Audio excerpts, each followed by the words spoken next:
Welcome, everybody, to today's meeting of the Marin County Board of Education. Before calling the meeting to order, that wasn't bad, it was just getting quiet. If you wish to speak on any agenda or non-agenda items, you must submit a speaker card.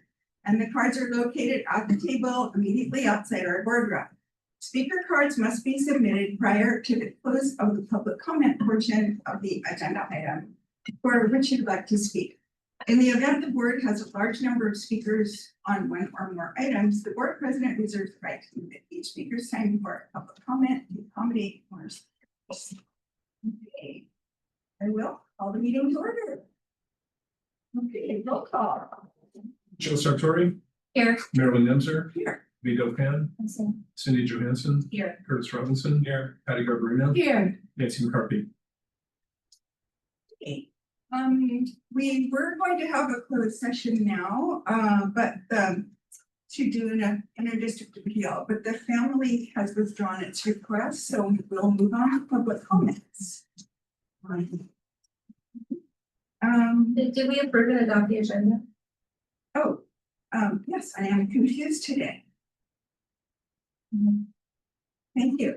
Thank you, Jill. All right, do I hear a motion to approve and adopt the agenda? So moved. A second? All in favor? Aye. Opposed? Good. Thank you. And now we will move on to public comments. Okay, persons wishing to address the board on items not on the agenda.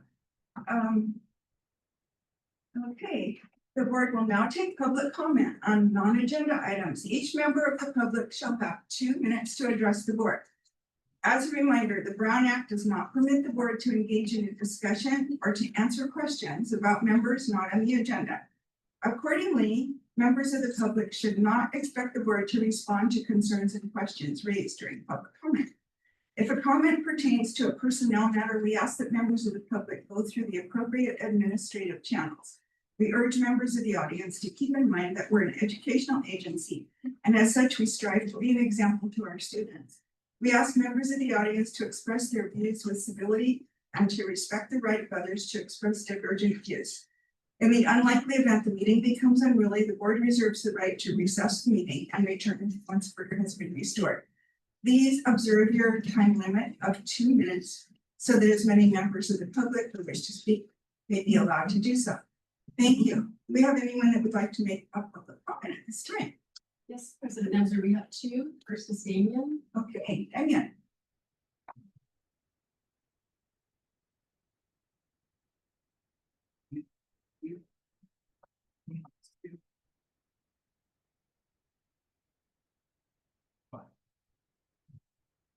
Damien.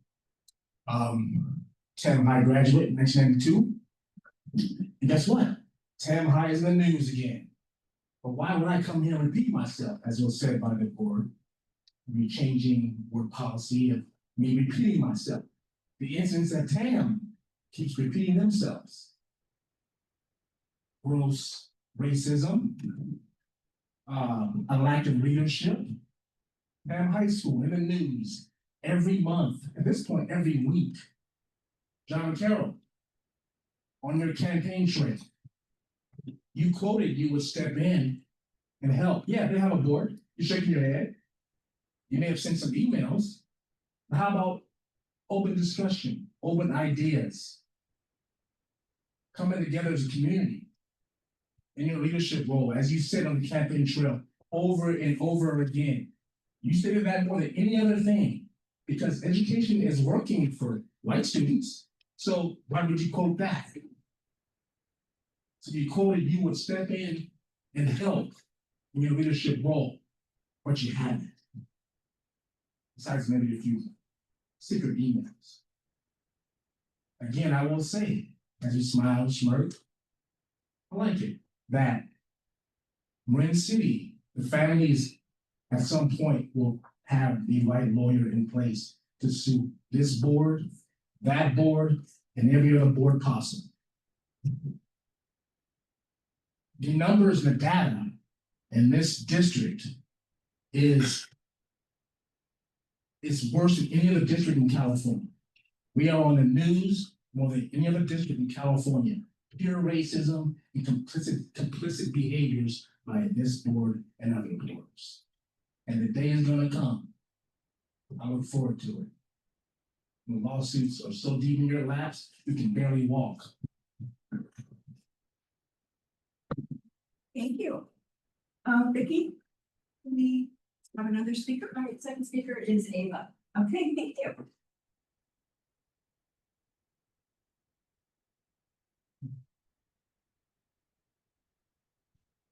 Thanks. I do want to point out that I did attend the TUHSD, the Tamaulipas Union and School District Board meeting last Tuesday, which I think could be accurately described as a media event.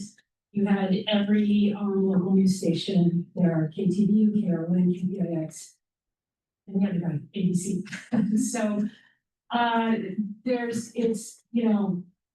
it's disappointing that they didn't vote to fund the program. There was also a lot of private funding available for that program, and unfortunately, none of the local news networks wanted to talk about that. I'll be reporting that at Marin County Confidential on Substack.com. I mean, obviously, one of the issues is that we still don't have any real reporting on the 8.5 million in CDE grants that were transferred through this county office of education to the JOCS, which is an $87 million nonprofit, for a really biased program. And one of the points I made to people in the audience with the flyer is that, for example, the JFCS program doesn't talk about the German genocide of the Herero and Nama people in Namibia in the first decade of the 20th century.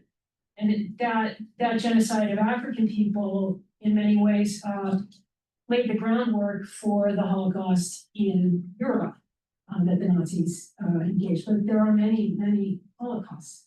We could look at the atomic bombing of Hiroshima and Nagasaki. We could look at the Japanese occupation of China. Look at unfortunately, it's a really long list. To politicize it by giving a wealthy pro-Israel nonprofit that much money is, it really does need to be talked about. The money should be reaching. Thanks a lot. Thank you. Are there any other speakers? No further speakers. Thank you. Okay. Then we will move on to the consent agenda. Consent items are of a routine nature or are items for which the board discussion is anticipated and for which superintendent recommends approval. The board will take one action to approve all items in the consent calendar. There will be one period for public comment on all matters appearing on the consent agenda. That period is now. Do we have any public comment on this item? Yes, we do. We have two speakers. The first is Steve.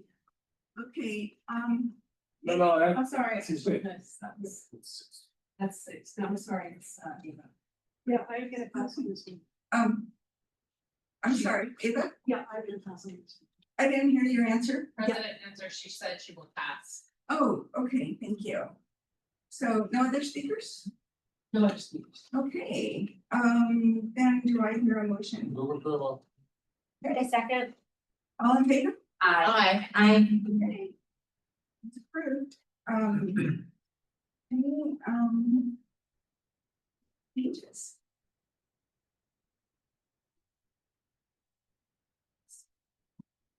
Okay.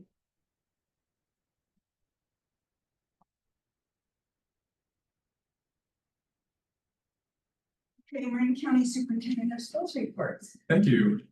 First of all, I'd like to share a happy moment. Today we had the graduation and promotion ceremony for our participants in our adult school programs, or these are students who are over 18. And it was absolutely delightful, as it always is. I get to do opening remarks, and it was great to be able to talk to a crowded room right next door and congratulate our special needs students on their promotion and or graduation from our programs. It was absolutely delightful. I'm glad a lot of you got to be there too. It's a really fun event. We also will be celebrating our Marin's Community School students who will be graduating this week. So another happy moment coming up. We had a federal grant convening on June 3rd that you should all be aware of, and that was bringing together a variety of partners to talk about the impact of the loss of, well, the grant was $14.5 million, but minus the 1 year that we will get the grant funding for about 12 million. The loss of that funding, we really look at this not just as a schools problem, but it's a problem, challenge for the entire community. And we put out a pretty wide net for various community partners and heard back and got great support from just about every local official, including both of our US senators, our United States congressperson, all of our local county folks sent aides. Our US senators didn't show up, but they sent staff to this meeting, as well as various community partners to talk about that. And we didn't really have an agenda saying, okay, well, here's what we're going to do in immediate response to this issue, but to start conversations. It was a very helpful and really great feedback. Special thanks to Lisa Miller's office and Ken Lippy for organizing that. And just the importance that everyone sees in this issue of having those grant funds cut. So if there is a silver lining to that, this was it. And I think just seeing the phenomenal turnout was really encouraging. Upcoming tomorrow, we have education workforce housing site visit to the South Bay. That's exciting as well. We're going to be visiting sites in San Mateo Community College District and Jefferson Union High School, both of which are examples of educator workforce housing that has worked really well. And we're going to go hopefully see what that looks like and learn from them.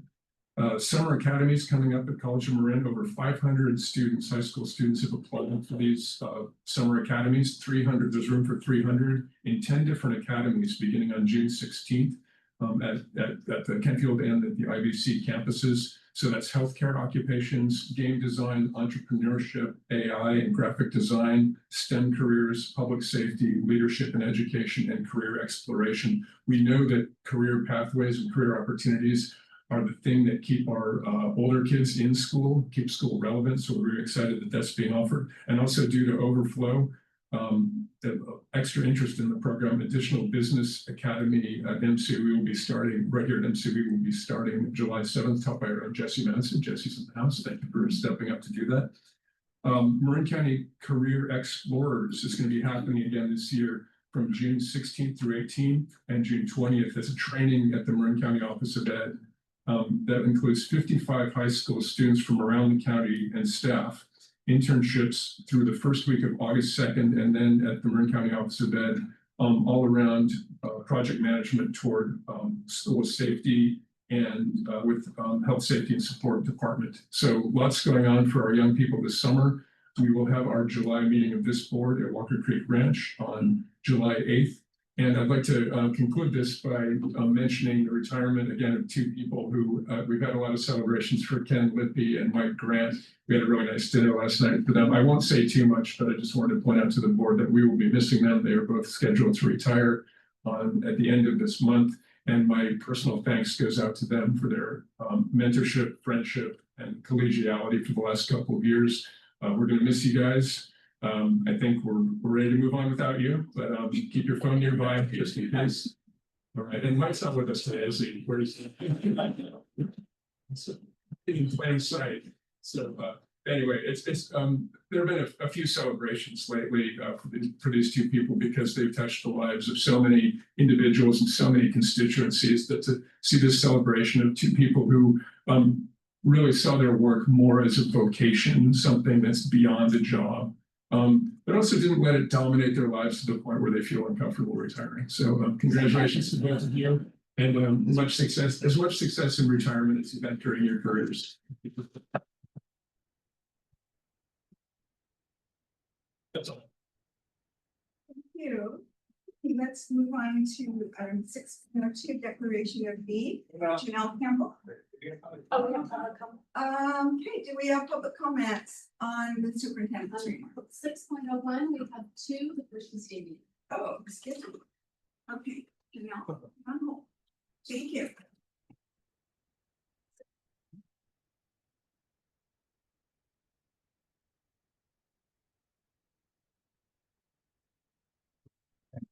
I assume that you were going to give an update regarding what's happening at Tam High School. Tam High is, Channel 4 News, Channel 2 News, Channel 7. There's a lot happening in this county. Southern Lorraine, Tam High School. You didn't give a middleman report. I imagine you're in communication with that district, like you have in other districts, so issues arise.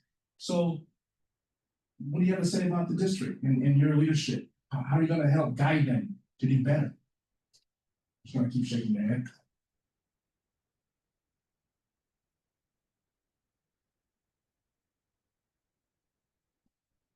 Any intervention?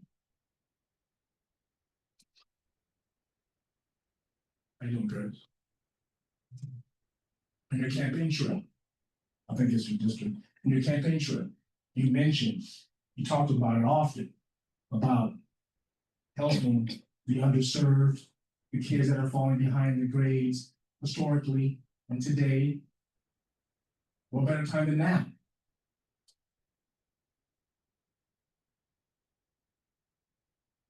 On-time grad. What's happening now is not new. It's happening for decades. White terrorism on Black students.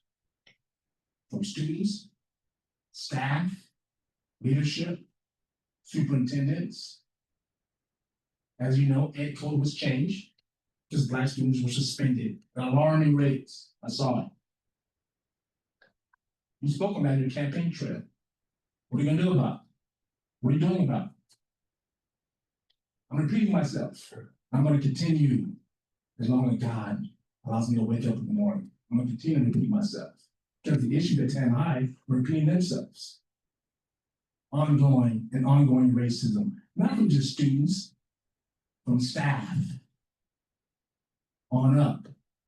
Not just suspensions, microaggressions, on and on and on. But why would you care? It works for you, right? It works for you. Thank you. And am I a fool? I'm gonna wrap it up now. Am I a fool to stand here and think that you'll do different? Maybe I am. Okay, Eva, thank you.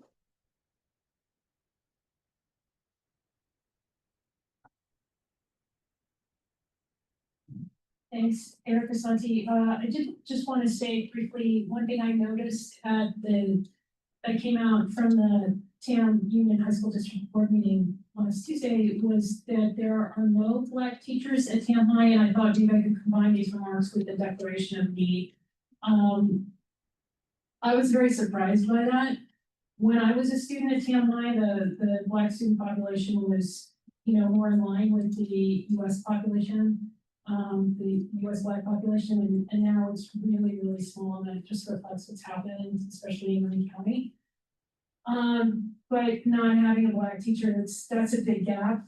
I grew up, in the aftermath of the Vietnam War, born in '68, my mom's Asian, and it was hard living in this county sometimes because of the racist vitriol against Asians, just because of that war. And so we didn't have an Asian teacher at the time at Tam, not to my memory. I think it would have made a big difference. So I think that program at Tam, for which the contracts were not renewed, is pretty important. But I was intrigued that one of the things that didn't come up in superintendent's remarks is AB 715, because we've been up in Sacramento trying to fight that. And it's really important. I reached out to Preston Pikus, who's been very active on this issue at Tam High, and I said, hey, we don't have any position from the Tam Federation of Teachers where you're the VP of your position on AB 715. That's a really big deal. And I'd like to see the Marin County Office of Education at least agendize some of these issues, because it's anti-First Amendment, it's anti-teacher, and I'm hearing word from teachers all over the Bay Area that they're getting inundated with this Holocaust and genocide education curriculum at the expense of other things that they need to teach. Thank you. Thank you. Any others? No. Thank you. Okay, now declaration of need, Janelle Campbell. Thank you. Each year, the California Commission on Teacher Credentialing requires that county offices of education and districts submit a declaration of need for fully credentialed teachers. This is a certification that the Marin County Office of Education is making a reasonable effort to recruit fully prepared teachers for assignments. The declaration lists a conservative estimate of the number of teachers we may need to employ on an emergency basis or with an internal credential. While we have never reached this number, there may be a need to hire teachers who are working towards their preliminary credential or authorization to serve English learners. This item is brought forward today as a public announcement as required by the California Commission on Teacher Credentialing. Thank you. Thank you. Are there any questions?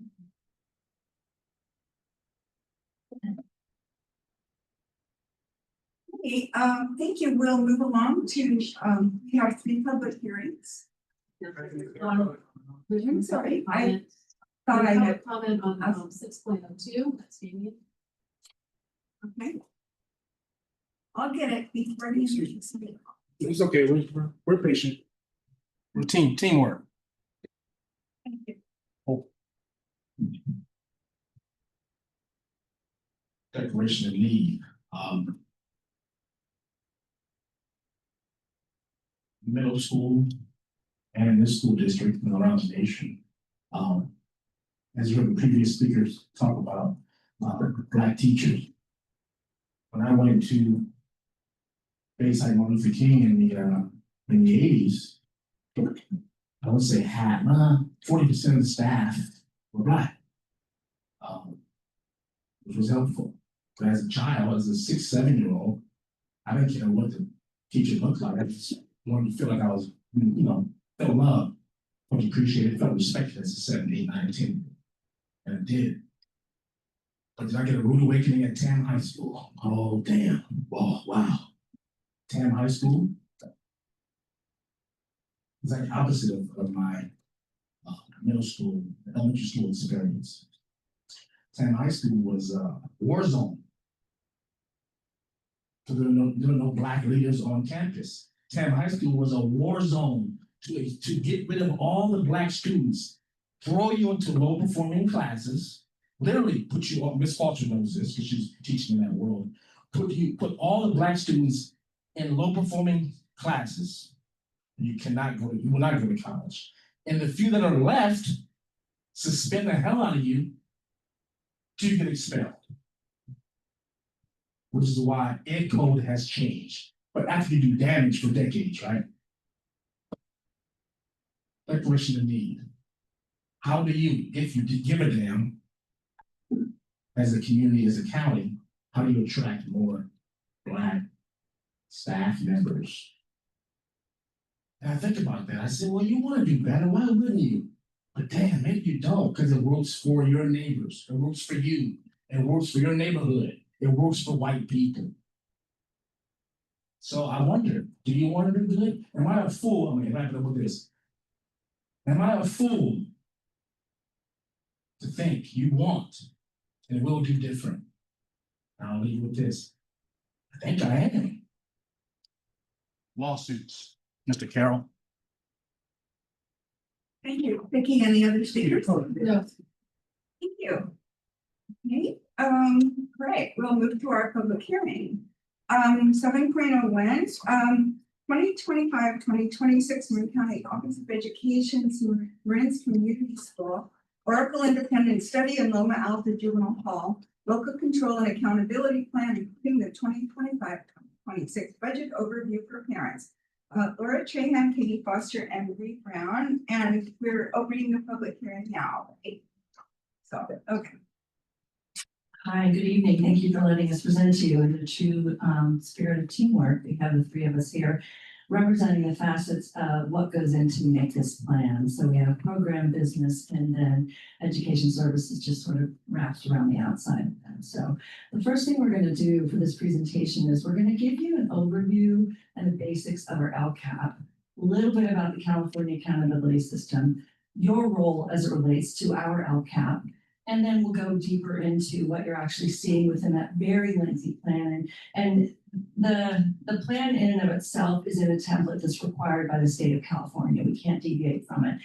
As somebody who gets to support a district in writing these plans, it's horrible to read. And so what we try to do is make it a little bit more approachable and personable, so you can see actually who it's for. What we're not going to cover today is we're not going to cover the dashboard. We're not going to talk about programmatic shifts. We're not going to talk about things that aren't in our LCAP, and also the intricacies of the local control funding formula.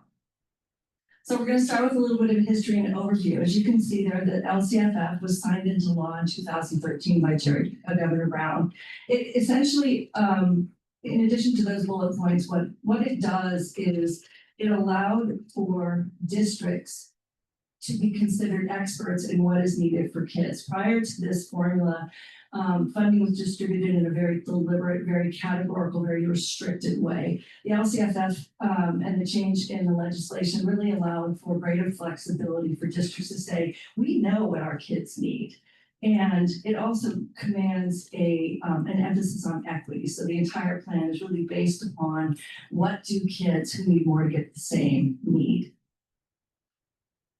So an overview of the LCAP is it is indeed a comprehensive planning tool. It is something that emphasizes reducing disparities like many other plans, but it really asks districts to go much deeper into that. It requires, necessitates, outlines meaningful engagement from educational partners. Tonight is your opportunity to provide and for us to consider any input you would have on what you see as it relates to the student plan. It requires parent engagement, it requires teacher engagement, bargaining engagement, and almost as important as all of that is student engagement. In the end of the story, it is an accountability and a compliance plan. It does put districts in a place where they're identifying what their needs are and a process by which they are going to measure success. So as I said, it's an LCAP. It is a plan for all students. Don't get me wrong. This is a plan for everyone, but it really asks you to emphasize how are you showcasing, how are you emphasizing equity? How are you showing me that those kids who are not performing well in assessments or showing up to school each day, how are you actionizing how you are helping get them to school?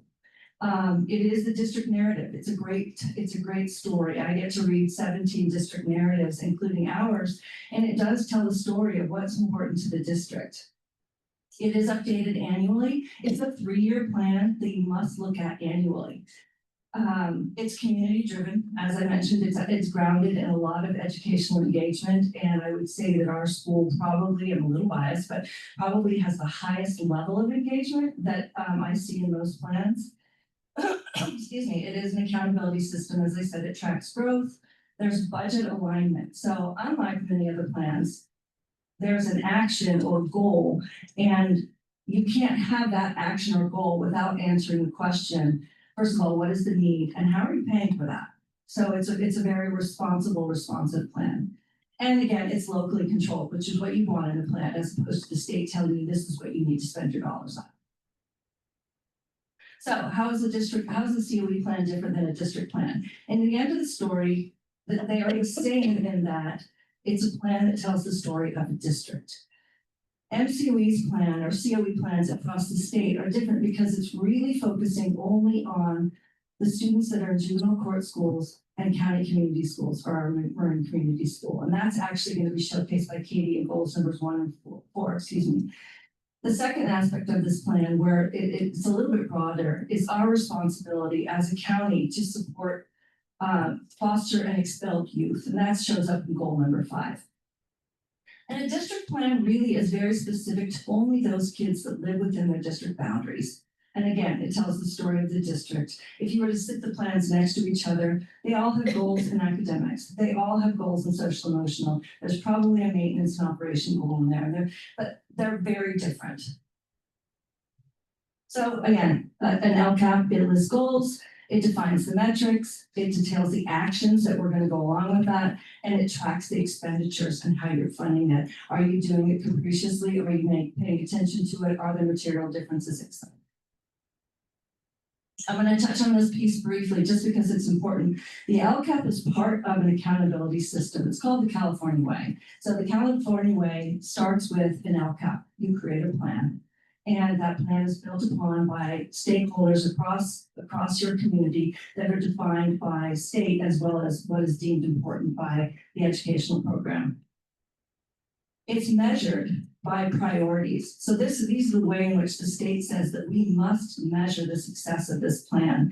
That said, I will say for smaller schools, and Commissioner Sartori, you'll be more familiar with this. Sometimes these schools are too small to give you the right data on there. So you come up with very, very creative and very meaningful data that is a little bit closer to the bone of what you're actually paying attention to. Because if we were just paying attention to the state priorities, it would be useless, because we just don't have enough students to be able to measure that. Then finally, this is all looped in by the California dashboard. So all the school performance shows up on the California school dashboard. So these three pieces are the California accountability system. So you can see how they all blend together. Okay, so your role. The trustee role in an LCAP is very similar across county offices and districts. There are a few nuanced differences, but honestly, the basic piece is that you develop a deep understanding of the LCAP, its purpose, and the process that we get to go through.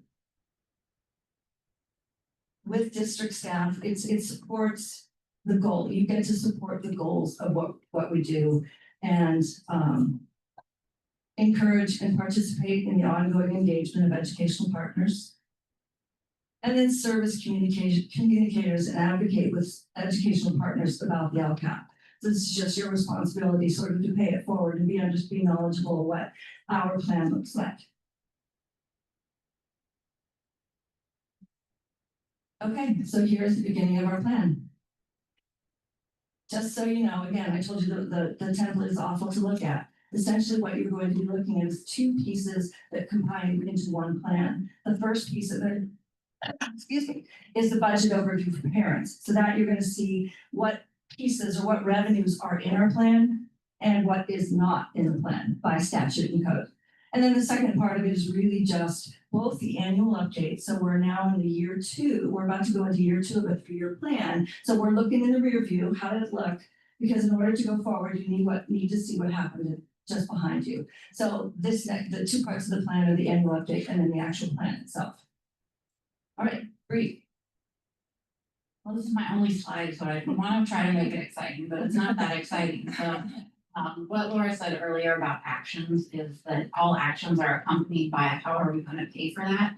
The state actually does take it one step further, and they say, not only how are you going to pay for that, but we expect you to spend a minimum of this on that. And so this year our calculation was approximately $238,000 is what our minimum or our supplemental grant is expected to be, and clearly we're spending more than that this year. And so that's the most important thing from the budget overview for parents, but this is just one snippet of the budget overview for parents. In your packet is a much more extensive budget overview for parents. It's a full 2 pages with a lot of numbers on it that will give you all the information that you want to know about the expenses of it.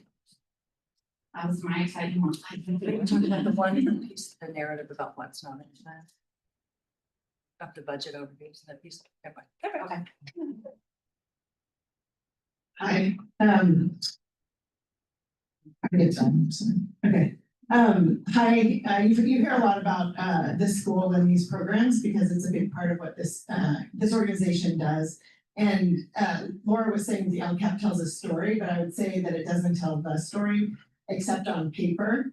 And the story really is of everybody in this room, all the staff members at MCOE whose work goes into making this possible. That includes you all, Elizabeth Abrazini, who's the site administrator. You all have met her before. Obviously Laura, obviously Bree and their teams, but you see the pictures are Walker Creek and CTE experiences and services. Everybody contributes to this work. So I just wanted to highlight that as well. And I think Laura already gave a good introduction, so I'm going to move on. Our engagement, I'm also proud of our engagement, mostly through the last 2 years or 3 years really through our Community Schools, California Community Schools Partnership Program. We've had a monthly board meeting with parents, students, staff, and community organizations contributing to our ongoing plans. We've had meetings with CSEA, MCEA, so all of it, and we get a lot of input all the time. In addition to daily phone calls to parents during which we ask, how's it going? We have surveys of students and parents, and then you've also heard a lot about the street data work we've been doing this year in order to get more information from students about how to make our program better for them. So a reflection on our strengths and progresses. Our strengths, we have about 20 graduates on Thursday at 5:30. Please feel free to come. It's a really fun event. We have a reduction in the number of suspensions, and we have, I don't know if I've described this here before, but it's still my favorite thing of this year, where because we always have new students come in, when a new student comes in and they have power or in the community, they really upset our culture, right? They come in and all of a sudden, this kid who is like vulnerable and like asking questions in class will clam up because this kid has power in the community. You know what I mean? So this year, for the first time ever, we saw this huge influx of kids and the community like absorbed them, and we didn't upset the apple cart. And the best proof of that is that while the suspensions, we still had some suspensions, we had only one fight this year. And I believe that I caused it because, well, Elizabeth and I caused it because literally 4 hours earlier, we had said to each other, we hadn't had any fights this year. So I think we gave it the curse, the administrator curse. But that's a huge accomplishment for us. So that won't be shown in the data, but it's the vibe that feels better on campus. We talked about student leadership, we talked about our increased mental health support, that's been extremely helpful, and our community school support. Our challenges, our data demonstrate decreases in attendance and academic performance. So we have, the way that we measure our academic performance is not the CASP test like other districts, but really we look at how many credits kids earn each quarter, and we're trying to have them at least earn 12.5 in a quarter, so that would keep them sort of in line to graduate. We would want it to be more if they need to recover credit. So we're going to be looking at that. We also continue to have high social and emotional needs, high tension and stress in the community. We've reported, and juvenile probation has reported more crimes involving weapons in the community, which adds stress in lives, et cetera. And then our levels of parent and family involvement are high in untraditional ways, but when we have an event, we want to have more parents feel like this is their community. So we're going to continue to work on that. Our first goal is about academic success. We want to, and these are our measures really, we want to measure kids who graduate, kids who complete the high set or other diplomas, they're considered dropouts by state standards, and then enrollment in a post-secondary training program, such as Job Corps, which is now closed on Trish Island, so we'll have to work on that one. So I'm not going to read through our actions. They're in the LCAP that you have. We have many, many actions. All of our actions are designed to help our students succeed. It's hard to break them up into discrete lines like this is only for this goal, they're for all the goals. Our metrics continue to be to increase the graduation rates and increase academic success. Our second goal, and these goals, if you recall, this is the second year, we're starting our second year. They were created over 2 years with our community schools advisory team, with our staff, with our community partners. So they're going to be the same goals. It's not that much has changed. This goal is about increasing student agency. There's all sorts of myriad ways we do that. Like I said, our metric for attendance rate is down. We continue to see that individual student attendance rates are higher than they were when they came to us, but our overall school attendance rate is down. Does that make sense? So like if you come to us with 10% attendance, we see that now you have 50% attendance. You're still counted as chronically attendance, but we've been improving your attendance rate individually. And then, like I said, we do have decreases in suspensions, and particularly for fighting. And our third was about integrated data systems. We talk about this, I think I talk about this every year. We haven't, sometime maybe when I retire, I'll go invent the perfect student information system that has everything we need. For now, we have Elizabeth, which is a good step.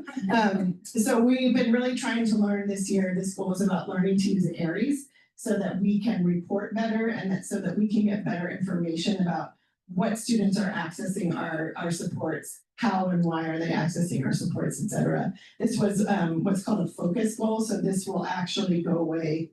This is the last year. We're not continuing it for next year. And post-secondary readiness.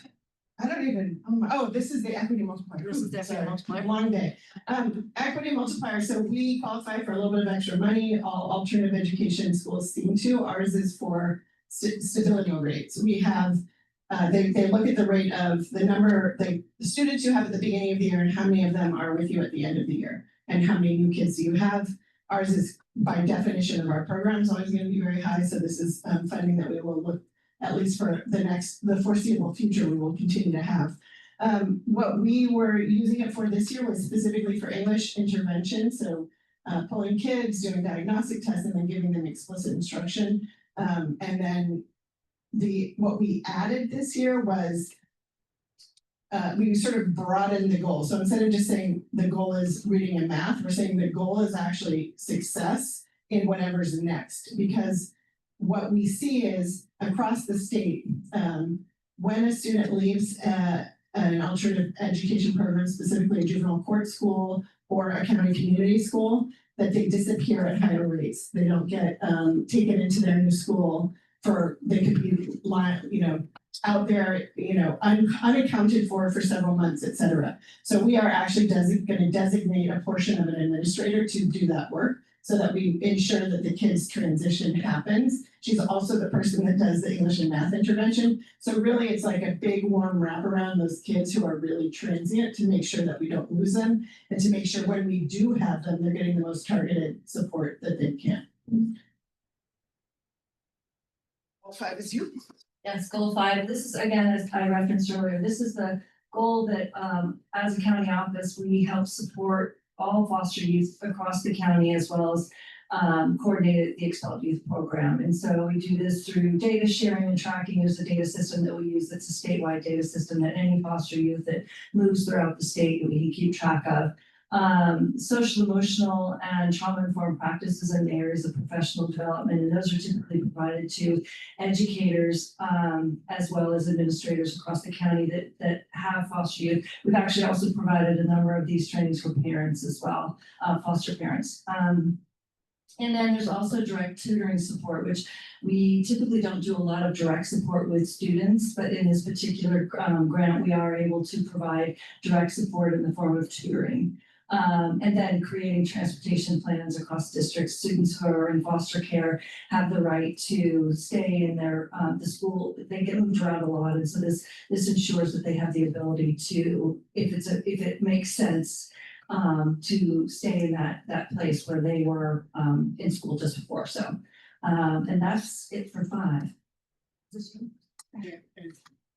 Oh, it's me. Oh, it's me. Excellent. Okay, so again, this is the end of the presentation. This is a plan that the school has worked wicked hard on. And I mean, really all we do in services and businesses is provide the guardrails for them to say, okay, you have this much money and to keep them on track. But this work is ongoing, and you can truly feel what is going on in the school and many portions of this plan. It does emphasize equity. You can't possibly not emphasize equity in that particular environment for sure, as well as the academics and social emotional growth. It is again, it's solid and well thought.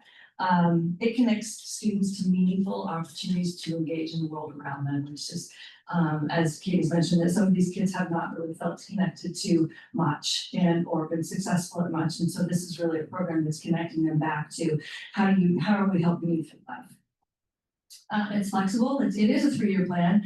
We could chuck it tomorrow and do another one if we wanted. We're not going to do that. But we could. It does a lot for flexibility, and it is responsible in that it does balance out what you need with how much is this going to cost? You can have, this is my favorite line in the world, it is from Serena Mars, you can have anything, but not everything.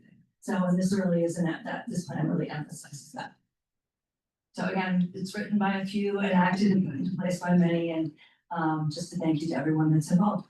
And I just wanna, I thought, I thanked all the departments, but I missed specifically probably the two most unassigned hero departments, IS and M&O, who, I don't know if y'all saw the new tree that got planted, you see the new tree. So thank you to your departments as well, and everything else. Thank you so much. Well, That's our mission. does the board have any questions or comments? Who do you refer to as your transient students? You mean the foster youth? Is that who you refer to? Yes, foster youth, so So the plan very that's the specifically says definition. expelled in foster youth, yes. No, but the word, when I use the word transient, or when she. I didn't. When anybody uses the word transient and it's on this. It's kids who are not in the same school for one whole year. That's One whole school year. That's the definition. Of the stability I don't rate, know what the yes. CD Yeah, I don't know what the actual definition is of it, but the stability rate is based upon movement across time and programs. Thank you. Patty? Yes, I was lucky enough back in the day to be on the committee with David Hillman when you first brought this opportunity to MCBE. And I just thank you so much. It brings a smile to my face, not only to hear all of the good news, but as we will recall from the hearing that our last hearing, we want others to feel as though this is a wonderful place to be, and if especially they're in need of a structured situation where they have all of this wrap around in the way of services. So thank you so much for your patience with that committee and for bringing this opportunity to us. Thank you. Cindy?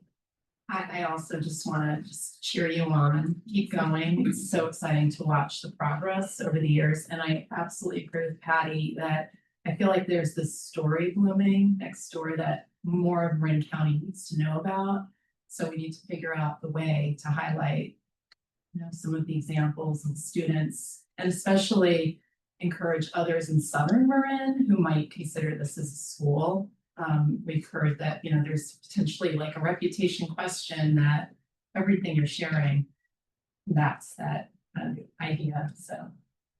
I have a question. What is it that you do about truants? I mean, many times it's like a police matter, isn't it? And so what are you doing when you have a student in community school that already probably is dealing with police matters, and how is it that you deal with them and getting them to school? Do you call their houses when they don't show up? I mean, how does that practically happen? Well, okay, I'm gonna give you impractical and then practical. What I'm gonna say is love, right? So we give kids a sense of belonging and a place where they feel seen and heard, and they want to come to it every day. That's the main thing that we do. We have a restorative setting, so students who can't emotionally regulate might be sent to us because when they're asked to do something in their class, their response is to curse or to disrupt or to not listen. And so we give them space to have that and then get right back into class. That's one of them. We have really positive relationships with parents and families. We have our parent empowerment specialist who calls home all the time. And then sort of more nitty gritty practically, our attendance clerk calls and texts every day the parents. We have parent meetings, we have individual student meetings based on our roadmap. So your goal is to graduate, here's where you are, here's where attendance is getting in your way. Lots of different ways, obviously not all that successful. Our rates have gone down this year. So that's the basic picture. I can give you more. Oh, sorry, a big one. We have school vans. We pick up kids both from the canal area and from the transportation hub in San Rafael, and then also from 3 spots in Novato. So that's another way in which we get kids. Well, what happens in a regular public school, not a community school, when kids don't show up for a certain period of time? Are they then suspended, and is that not what's being done here? So there's something suspended for attendance anymore, and the other thing that's changed is you used to actually be able to get cited or arrested for truancy, but that doesn't happen anymore. So we are the school that kids get sent to if they don't attend a typical school. And so within our school, we do have the county school attendance review board and at the board, it used to be like, we could refer you to probation. This was before my time, but now you can't. So if we refer a student to probation and the probation says, okay, come to a meeting, and the parent and the kid don't go, that's kind of where it ends, because there's nothing beyond that really. It doesn't end there. There's still constant reach out and everything, but it used to be back in the day that you could be arrested and go to juvenile hall, or you could be compelled to go to school during the day in juvenile hall. But that doesn't happen anymore. So we will get kids to that meeting and have them meet with probation if necessary, et cetera. But sometimes it's kind of a waiting game too. It's like they're not attending and we just stay connected with them, and then they come back and they finish school either through getting their credits or through taking the tests. So that's sort of how we do that. And do you get dinged for like no attendance? So it's like the state pays you each time student shows up by how many days they show up. Do you wind up getting paid the same way, or is it different? Yeah, the community school is funded by ABA, like us. So it is when they're at school, not just when they're. But we do get higher per pupil rate because we're a high school and pretty much is 100%, not just that you have a higher unduplicated percentage, but also the base rate for an alternative education school is significantly higher than what a normal school district would receive. which is why we. And you Thank say you. that they can Excuse come me. back, but can they come back? How long can they be and still come back to school? Well, there's adult ed programs, so they can go back to those. We have kids through their 5th year. Yeah. Thank you. I'd like to remind board members, please to wait to be recognized by the chair before you ask your question. Are there any other questions or comments? Yes, I have a question. Thank you. Jill, sorry. It's coming from one of my students. I know. I'm one of the new people, so no offense. I wanted to ask a question about the overall population in the schools, specifically with respect to the identification that, well, 70% of residents in Marin County are white.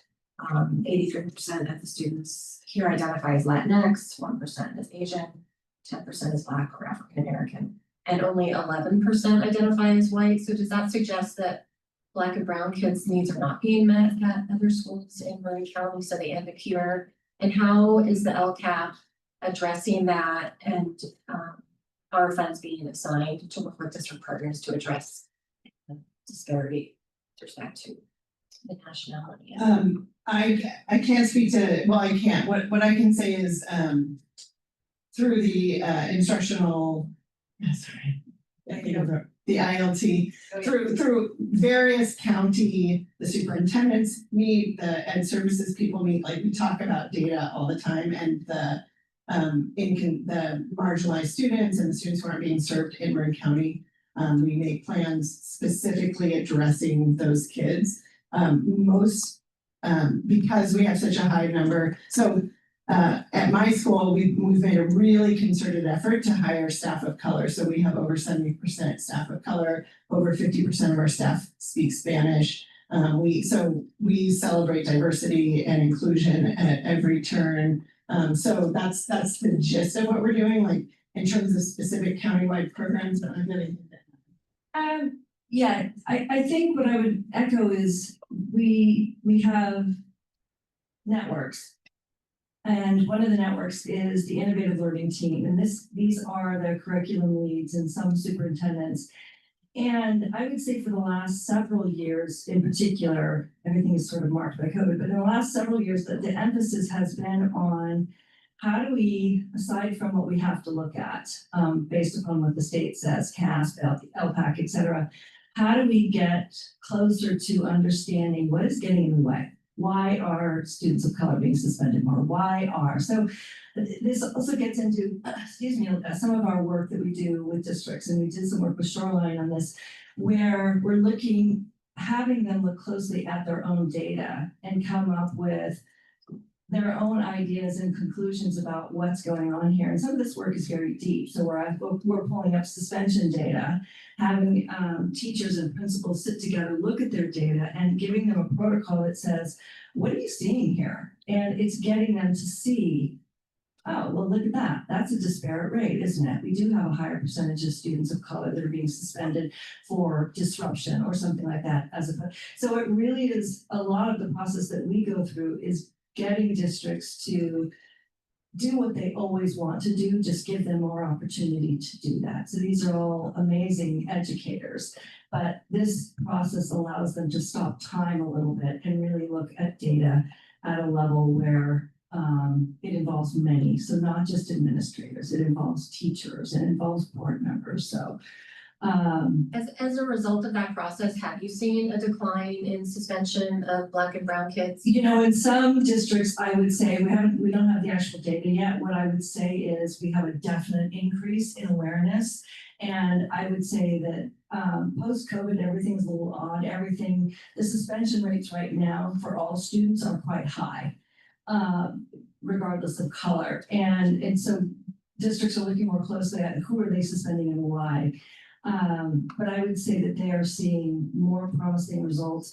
There's also a lot more emphasis on restorative practices and what can you do instead of suspending. But as far as having any actual cold data for you, I don't have that. It would just be more on how they're reporting what they're seeing.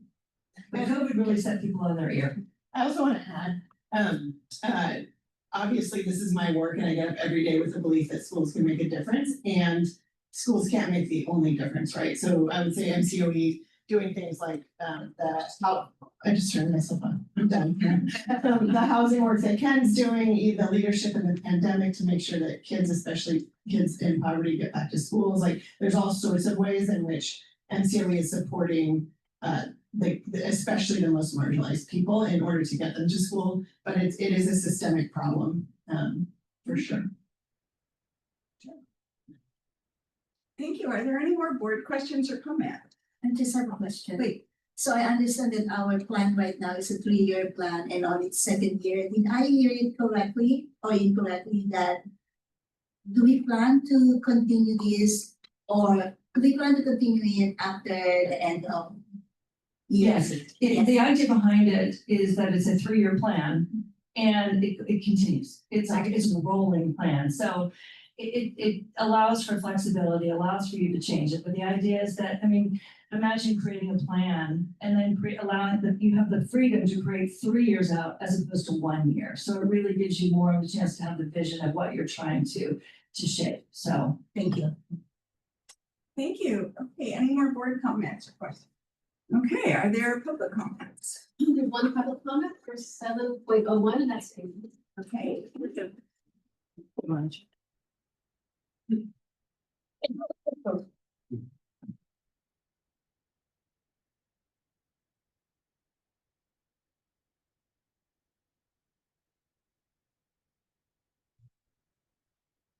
Hearing the word equity in Lynn County is basically an oxymoron. It's not a thing. Equity doesn't exist in Lynn County. It's not designed to exist.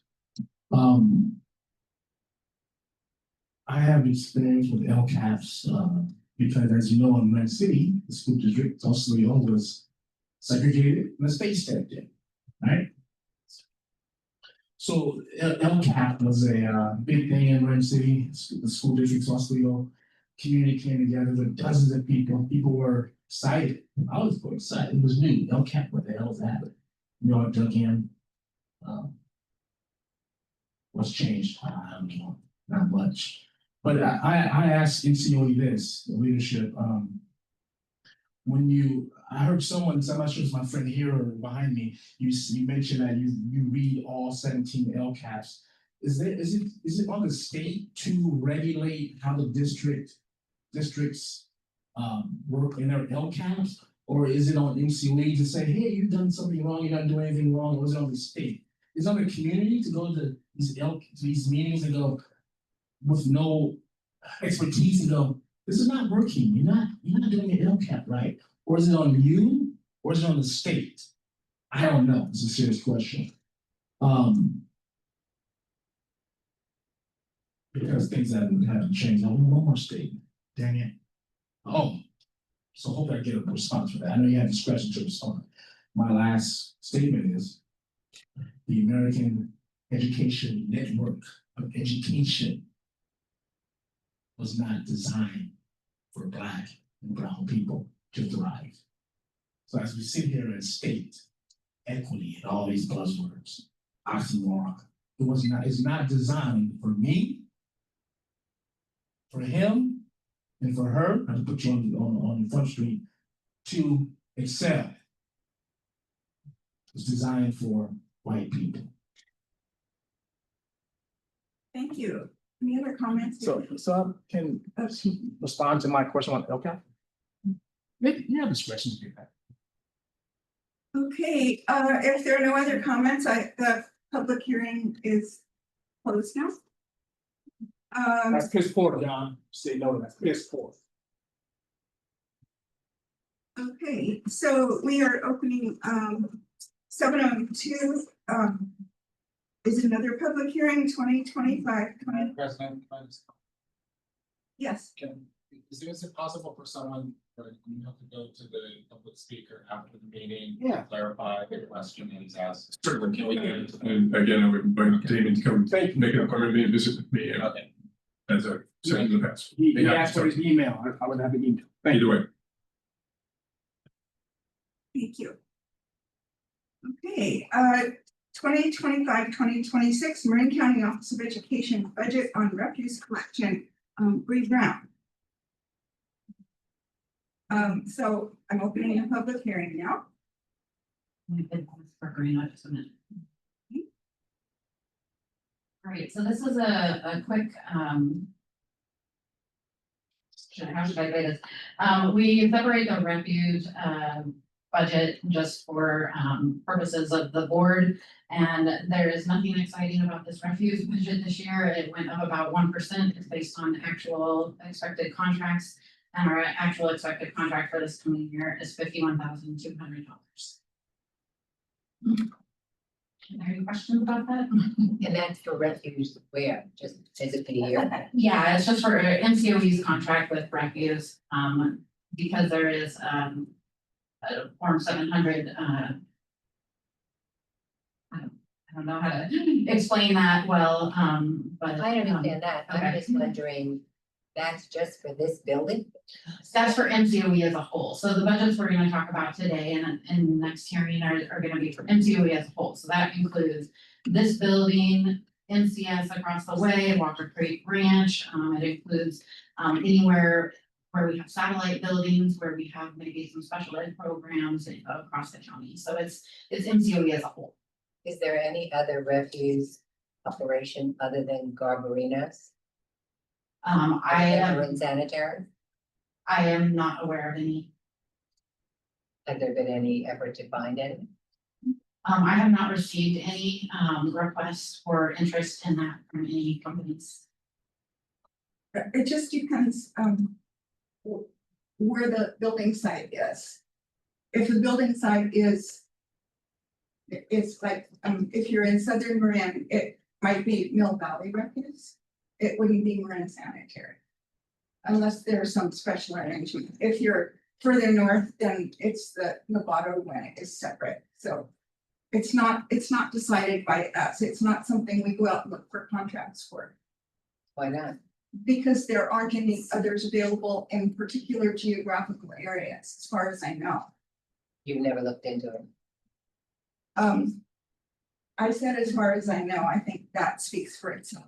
Right, well, one of the big issues is also that the Oak Hill project that Barbarina sits on the KPA has probably going to get $150,000 to $200,000. And she has a conflict of interest there.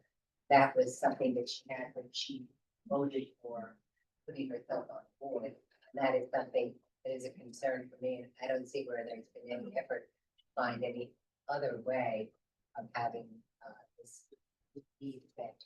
I I don't have know. a question. Nancy, are you aware of any other garbage companies in Marin County I in haven't your own looked, spending? I haven't looked, but I do know of other places that do have their own garbage restrooms. They don't use marine sanitary. Curtis, President, I have a comment. First of all, I don't know this, I thought garbage collection was a utility, is that not correct? So that's my first comment, and the second comment is, regardless of conflict of interest, if the trustee states that they have a conflict and it's public knowledge, then there's no problem with that. Is that your legal opinion? I'm not a lawyer. Right, well, I don't think that that's totally I'm accurate. not a lawyer. I think this conversation has gone beyond our topic now. So unless there's any other comment or question from the board, I'll go to public comment. I have a question. Why is this, the budget for refuse collection removed and reported? So Because trustee Garbrino is with the company that does this work. And so it's a conflict of interest for her to vote on this. I see. So if it was part of the regular budget, then she wouldn't be able to vote on it. That's why it's pulled out. That's why it's Yeah. correct. Thank you. Yeah, so Marin Sanitary does trash collection throughout this section of Marin, like out in West Marin. Right. It's generally waste management, there's Mill Valley, various sections set up that companies service. Because Patty is on, it's a principal at Marin Sanitary, she recuses herself whenever this comes up as part of the overall budget. Did I say that right? Yes, Okay, perfect. thank you. Thank you. That's why she's not here, that's why she left the room. I just needed that background information. I didn't. Thanks, yeah, and I think we have new board member, a lot of the other board members are used to this because it happens every year. And we have, most boards don't have, like I'm Lagunitas, they don't have anyone who's on the board who works for waste management, so everybody stays the same. Is there public comment? Okay, then we will close the hearing and move along to the next one. Item 7.03, 2025-2026 Marin County Office of Education Budget reround. Big one. Actually, today is Bree Brown and Pam Smith, so I'm sorry that Pam's name isn't up on this, on the heading up there, but I want to introduce Pam Smith with me today. Pam Smith is our Senior Director of Internal Business Services, and she'll be taking a chunk of today's presentation. So wanted to start off with just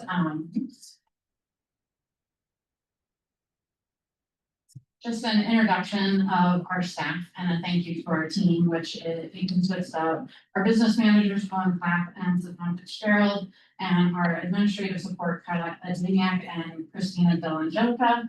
And honestly, the entire business team, as you may have seen from the 200+ page packet that member Sartori mentioned earlier, this is a pretty Herculean effort on the part of our staff, and I just want to thank them. It's been this is kind of a full circle for me because now this is the second time I've been able to present this budget, and so I just want to give them details because this is quite a undertaking that we do on an annual basis. So I created a slide deck that's fairly condensed for you today, but within the packet that was handed out on Friday, you would have received my board memo that includes a pretty extensive review of the state highlights. Departmental budget highlights is something new that we've added this year. In the hopes of kind of just illuminating some of the key focuses of departments. It includes departmental priorities for the new year, new money that the departments have received this year, and key points and elements that the departments are going to focus. So that is one section of your packet that you've received on Friday. Another section or another part of your packet that you've received on Friday was a grants comparison. So if you want to really look at the details of how much we received in this current fiscal year, or the 24-25 year, and how much we're going to receive next year in the 25-26 year. There's a lot of detail in there, and we don't have the time or capacity to go through that tonight. So that was all part of the packet that was handed out on Friday.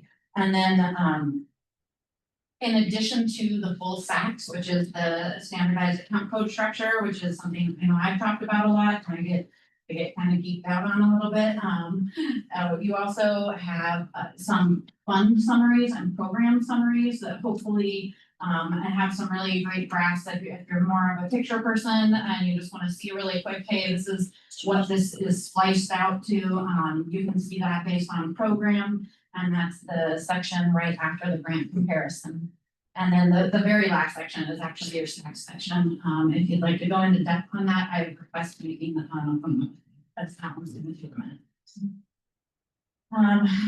So I just wanted to kind of go over some of the state priorities, or I'm sorry, some of the items that were included in the state's budget, at May Revise. So the governor presents, proposed budget in January, and then there's a May Revise update that happens around May 14th of every year.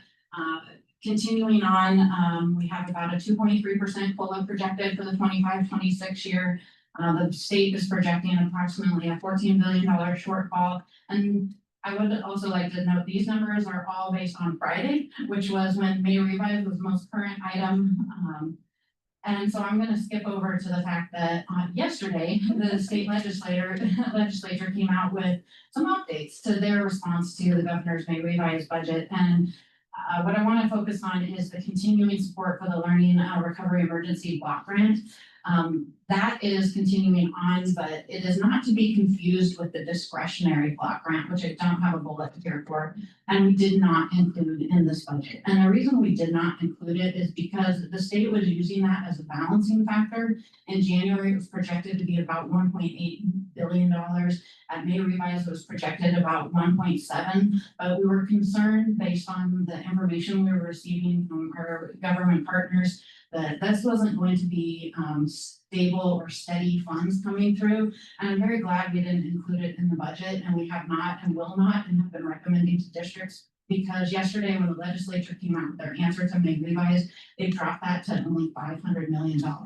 And so now it is less than a third of what had originally been projected at. So I think that that will continue to be reduced as the state continues to try to balance their own budget. And so I think our advice to districts and our advice to ourselves to not include that in our budgets until we actually see that money and see the whites of their eyes on that one has been a good call, because I do not expect that. I expect that to continue to decrease. Can you Yeah. repeat what block grant that was? The discretionary block grant, so not the learning recovery, that's a different one. I just didn't want them to get confused. So the learning recovery is something different, and that's staying strong. The contribution to the learning, to expanding the learning recovery emergency block grant is like it's around 300 million. And that's continuing on. It's the discretionary block grant that many people were excited about because there weren't restrictions on it, and it could have, That's the one we've been advising our districts not to add to their budgets. Thank you.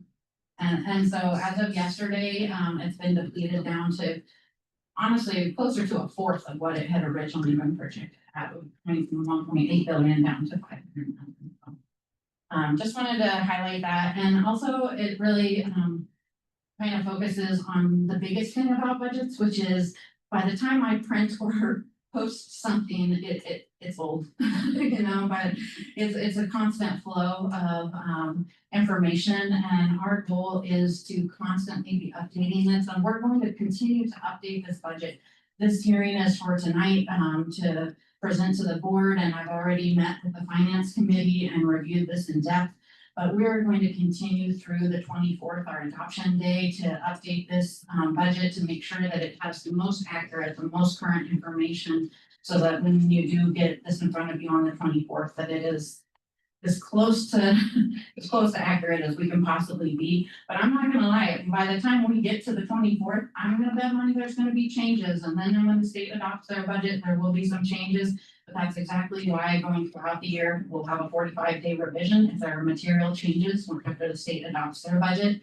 We'll have first interim in December to update any changes that have happened since then. And then we'll have the second interim in March also to update any changes that could potentially have happened since these time periods. So the budget is a fluid document, and it will continue to change, and it will always be something different than it was yesterday. That is the one guarantee about a budget. And I'm gonna hand off revenues and expenses to Pam.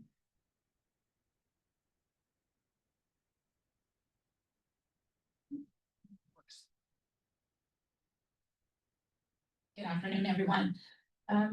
So we'll first begin with the recommended and silly budget highlights and assumptions. The revenues, when you compare to fiscal year 25, you'll notice there is a 8.1 million decrease.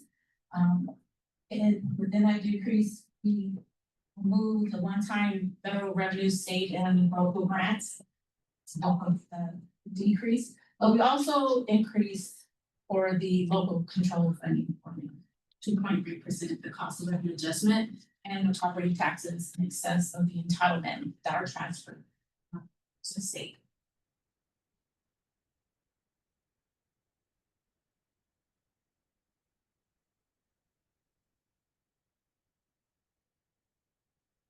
So next we have here on the slide that gives you a visual of our revenue by resources. You'll notice that other local and LCF resources make up over 75% of the budget.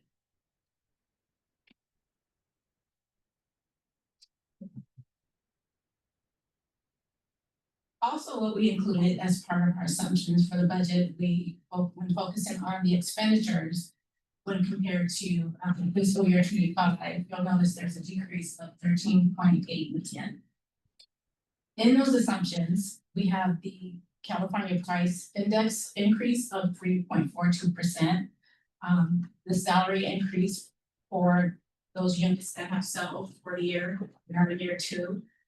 Also, we have the increases for the employer costs for pensions in the budget.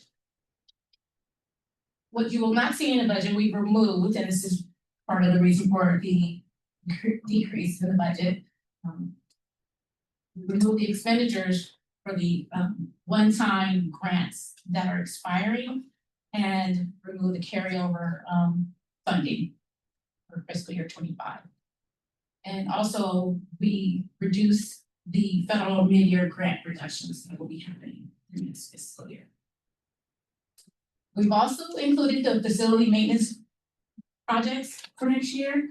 We just want to note that these projects are not included in Fund 1, but they are included in other funds such as deferred maintenance and capital outlay.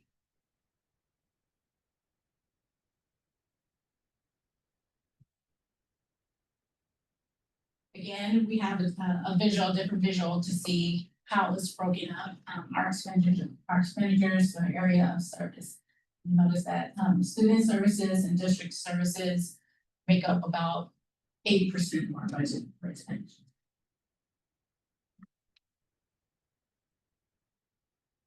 And those services for district services encompass systems of support, early childhood education, AB 1200 oversight, health, safety, and support, professional development, and direct district services, while our student services focus on special education, alternative education, college career readiness, adult ed, and Walker Creek Ranch.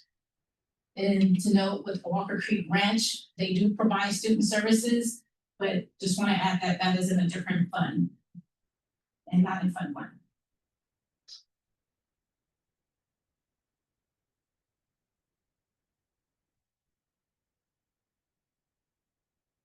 We are also providing more visuals so that you can see the breakdown of the student service of the services that we provide for district services and also for student services. As you see on this one here, a huge portion of this is special education.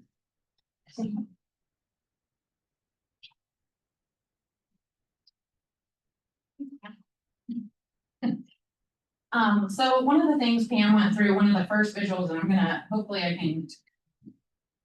gonna scroll really quickly back to this. I went too fast.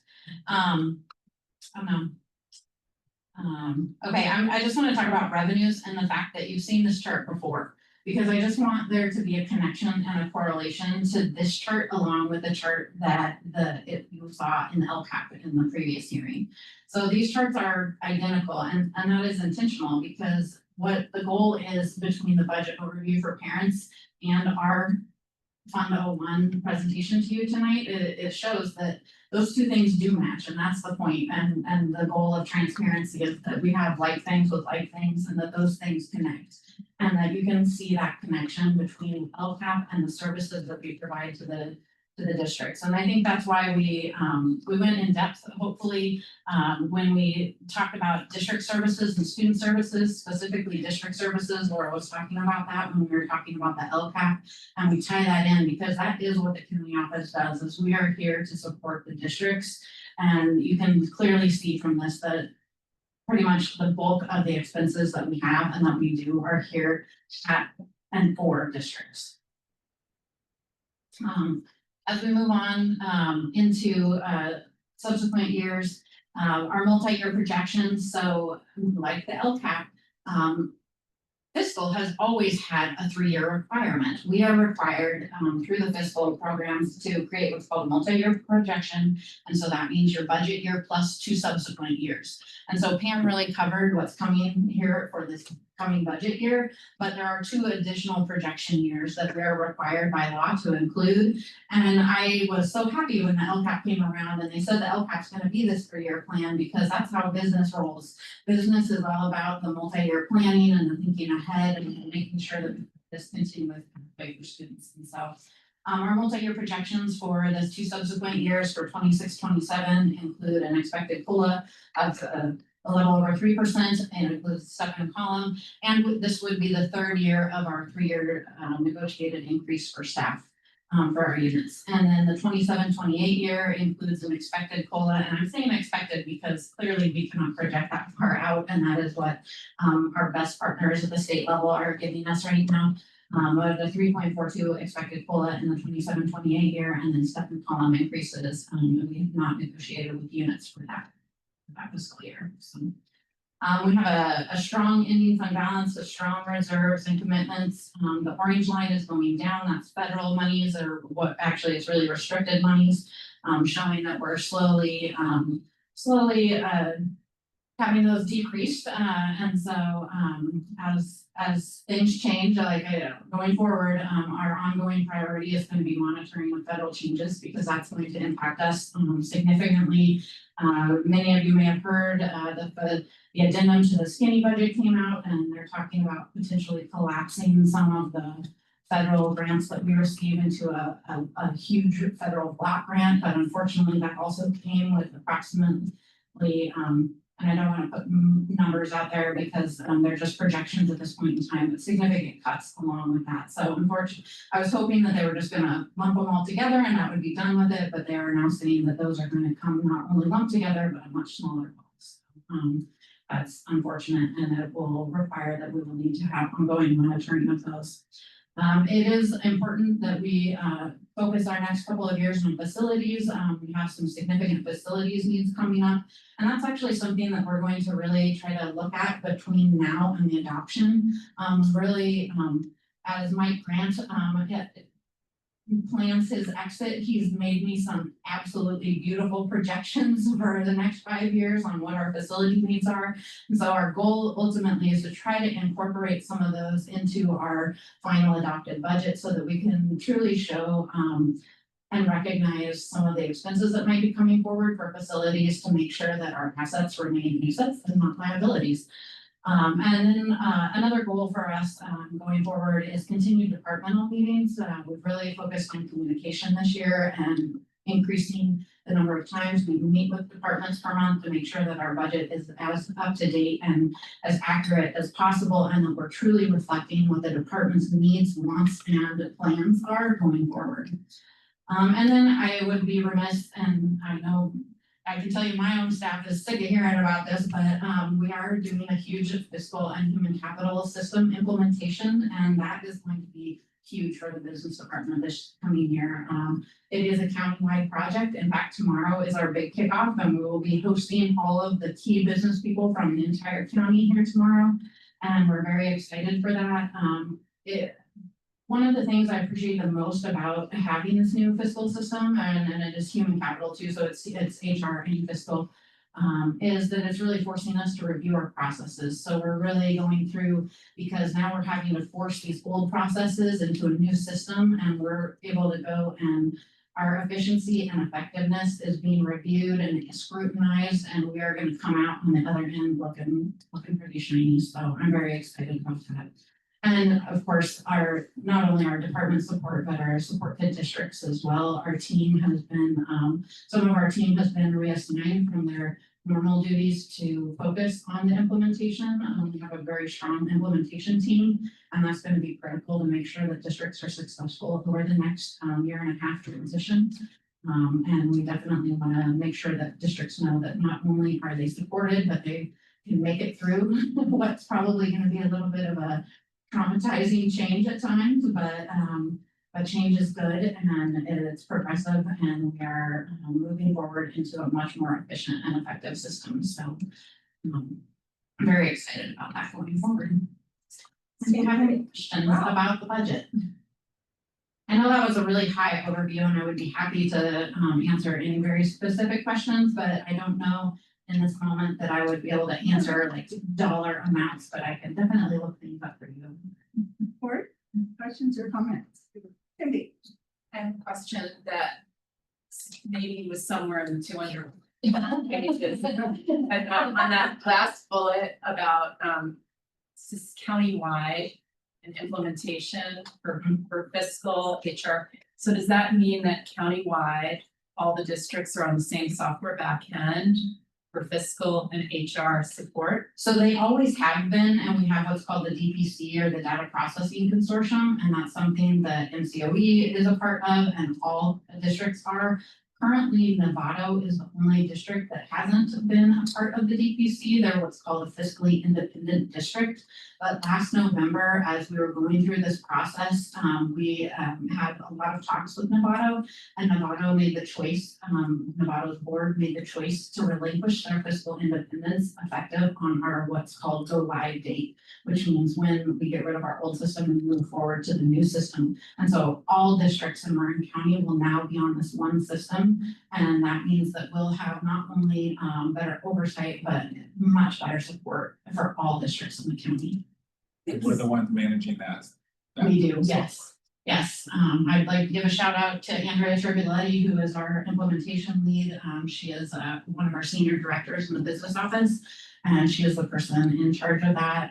She has been data mining and learning I've been learning all sorts of wonderful terms that I've never heard of before as we go down this project. But yes, we are in charge of that. We oversee that currently, and so that won't be a change for districts, but there will be some things that will be changes for districts. And so we've been managing that through what we call our DBO, or our district business official group, that meets on a monthly basis. Many of these votes have been collaborative votes. It was not MCOE's decision to move to this new system. That was a vote of the districts, and the districts made that choice. And it was a significant financial impact because clearly we were on an old, very archaic system, and we were getting what we were paying for. And now we are going to a new system, but unfortunately there were increased costs for districts for that, but that was why it was important to us. That was a district vote, and the districts voted as a group too. And that wasn't just the DBO group, that was also the superintendent's group that made that decision. I have a general. Please. Just in order to kind of assess how well, the company's doing as far as the money that it has, the efficiencies that it offers, the people it serves. And I do it in medicine with my office, and I look at all that. And how are you guys looking to see if we're running an efficient system when we compare it to other organizations? And it's a kind of a general big question, but I think it's an important question. That's number one. Then number two is, I remember the budget maybe being in the 40 millions.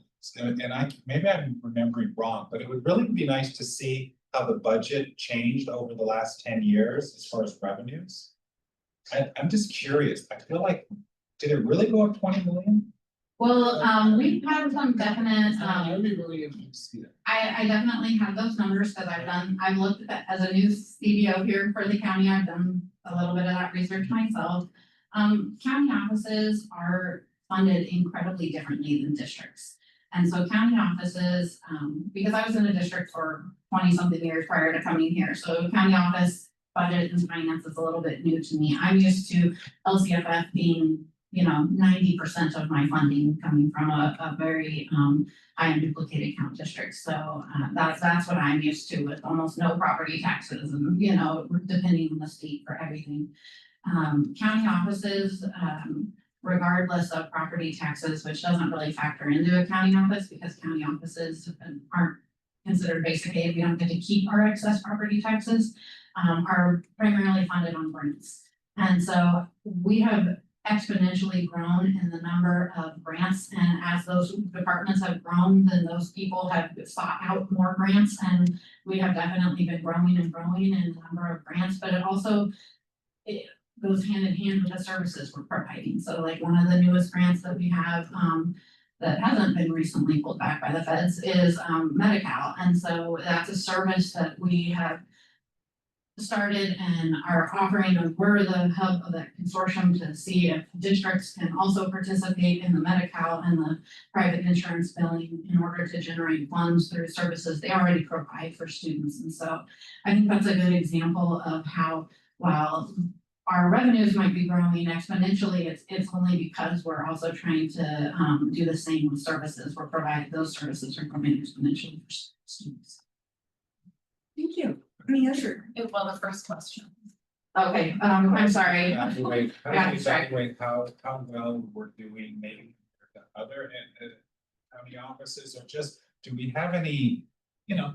Well, actually, last year, John was a new superintendent, contracted with FCMAT, the Fiscal Crisis Management and Assistant Team, which we like to call FMAT because there's no crisis in there, just the Fiscal Management and Assistant Team. And we actually asked them to do a review of our county office, to give us, just kind of an overview of how do we compare to other county offices, and they received a list, or we received a list of basically their recommendations and suggestions, and some of those are, were things that, had already actually been, by the time we got the report, I had been here for a couple of months, and so some of those things luckily, we had already started to change and work on, and one of those, goals was more departmental meetings and making sure that we're connecting with departments more. One thing that we will be changing, will be, Andrea, as part of the implementation process, she's going to be implementing a better AP review system for the districts and their accounts payable system. And so we've definitely, you know, used that as a tool to help us become more efficient and effective. And I really think I'm grateful to John. I'm not gonna lie, some county offices may have been like, oh my goodness, why are you doing this to us? But as a new person coming into this county office, I was like, great, give me some feedback, give me some information, like what can we do better? I definitely want us to grow and to change for the positive as we're going forward, because we have had a big staffing change, and it is different, and it is different fiscal times as well. Can I make a comment about that? This is sort of the year anniversary of Bree coming in as the CBO. I don't know if it's exactly a year, but something like that. And the change in the department has been refreshing is an understatement. We had FCMAT come in, I requested that FCMAT do a review, and it wasn't like everyone said, oh great, FCMAT's coming. It was like, I had people saying, don't do it. Don't have them look at our books. And Bree, under her leadership, it was great to have like support, and let's look at it, and let's turn the light on things and find out what practices are working and what aren't. And I think over the course of that year, just seeing from my perception, the level of morale in the department has gotten better. I feel like we've gotten way more efficient as we're budgeting. And I think a lot of that, not to like brag on you too much, Bree, but like a lot of that is your leadership and your humility without, I mean, you can stand up there and brag about all the great work you've done right now. I'm glad you're not, that would be a little weird, but it has been really a huge turnaround. And so I also want to call out the change in the fiscal system that you talked about, that Cindy asked about. That was a change that had been suggested. I was a superintendent years ago, and we were talking about how do we get that done, and we could never get that over the finish line. It was always like we get together, and then someone had an objection, and we bumped up against that even as late as last year, when the system that we have is going to stop working at some point. And I think, again, thanks to your leadership and the leadership of other people in the organization, it wasn't like everyone had a kumbaya and held hands and said, we're all going to vote for this thing. It took some serious, go out to coffee with people and say, this is going to be really rough if we don't do it. We know it's expensive, but let's plan it right, make sure it's being implemented. And I was like, I did like a victory lap around the building when you told me that the CFOs, who are the most difficult people, frankly, in the school, came together and voted to implement it. Superintendents are a little bit easier because they don't know as much about the numbers and they're not as scared because they don't actually have to plug in all the data themselves. But the work on this, and I think reflected, it looks like, okay, here's a nice little budget, but it's been phenomenal. And I think congratulations to you and the work that you and your team have done. I also want to call out Pam particularly because this is her first board presentation. I know she's a little nervous, but she did some. Has been on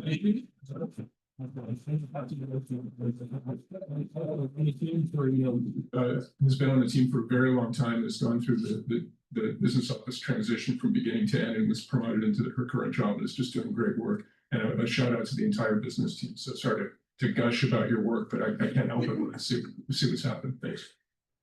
Thank you. Rhea, I do have a question also. Can you just explain a little more about what the district services are that your department does? I try to explain to people what our county office does besides, things with the kids, and I talk about the services, but I don't understand a lot about what your office does for districts. I know some of it. Well, it's not what my office does. My office does some of it, but like we were saying earlier, Laura's office does a huge part. So this isn't a business office budget. This is a MCOE budget right here. So you can see business services and AB 1200. So AB 1200 is the fiscal oversight of the districts, of which the business department is in charge of. But like health, safety, and support, that's under Dr. Lisa Miller, who you've seen come and present multiple times. She's the one who has grants for the wellness, for the equitable pathways, for four-prong, for Medi-Cal. They provide mental health support services to students. They do a ton of wonderful and amazing things. And they provide that on behalf and supporting districts. So they're not just, it's something they do in collaboration with the districts, I should say. Early childhood education, there's trainings, and Laura could probably speak better to this than I can, but her LCAP and differentiated assistance team, they go out to districts, they help the districts, they work with the districts. That's the type of district services that we're providing and district supports. And I actually wondered, specifically about, thank you for that, because that helps me. And I was interested in, I think the business office does. So yeah, also, and that's what I'm kind of not understanding. Yeah, so like tomorrow. So tomorrow is our big kickoff for the implementation. So we're actually not having the company come. This isn't a training where they're gonna learn. This is a training where we're just telling them what we're gonna do for them over the next year and a half. And so this is very common for what we do. As part of AB 1200, we're not here to tell the district specifically exactly how to do something, but we provide guidance like, okay, this is how you properly enter this journal. This is how you upload your budget into the system. We provide PD, we provide business bulletins that are directive on how to do a particular task. We provide reminders. We have that as our whole department. I think Van Benford got introduced a couple of months ago. She's our new AB 1200 director. She produces basically like a guide almost at least a couple of times a week for districts where she's helping them. And then her role is not just to review their budgets, but it's also to take those phone calls of like, oh my gosh, I accidentally, rolled my budget the wrong way. And then some of our district services though are direct support. So we do continue to directly support Laguna and Nicasio school districts business offices.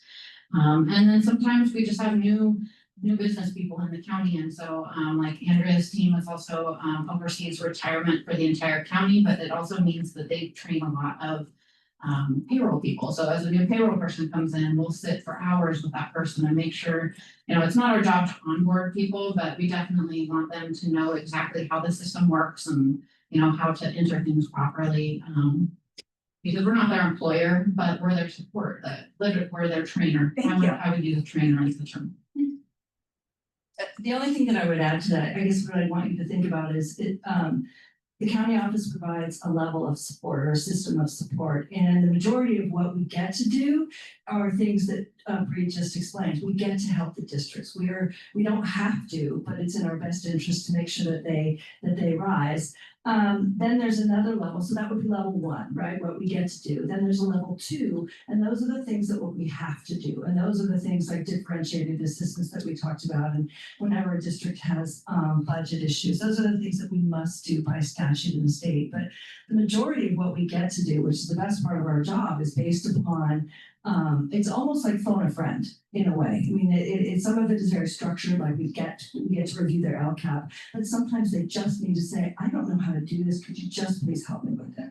So it's level 1 and level 2 support, and then there's a level 3, but we don't talk about that. I think maybe level 3 is what we should do because it's required by it. That's the state. Thank you. Is there any more board comment? Okay, I have a question. Yeah. And I can confirm that the support that the county provides to the individual school districts is really incredible, so thank you for that. But I have a question about the sort of the big pie chart that divides the budget between student services and everything else. Are there any recommended percentages? I know for regular school districts, it's usually around 80% is spent on student services. Does the county have any sort of? No, because the county is not, we don't actually have kids, right? So every kid that we have outside of MCS is a district student. And even technically the district students the MCS students are technically district students, so there's no set percentage. So it really, there is no state standard because it just varies from county to county, and also what is provided by the county, because there are some things we're legally obligated to, and there's some things like Laura says we get to provide and we opt.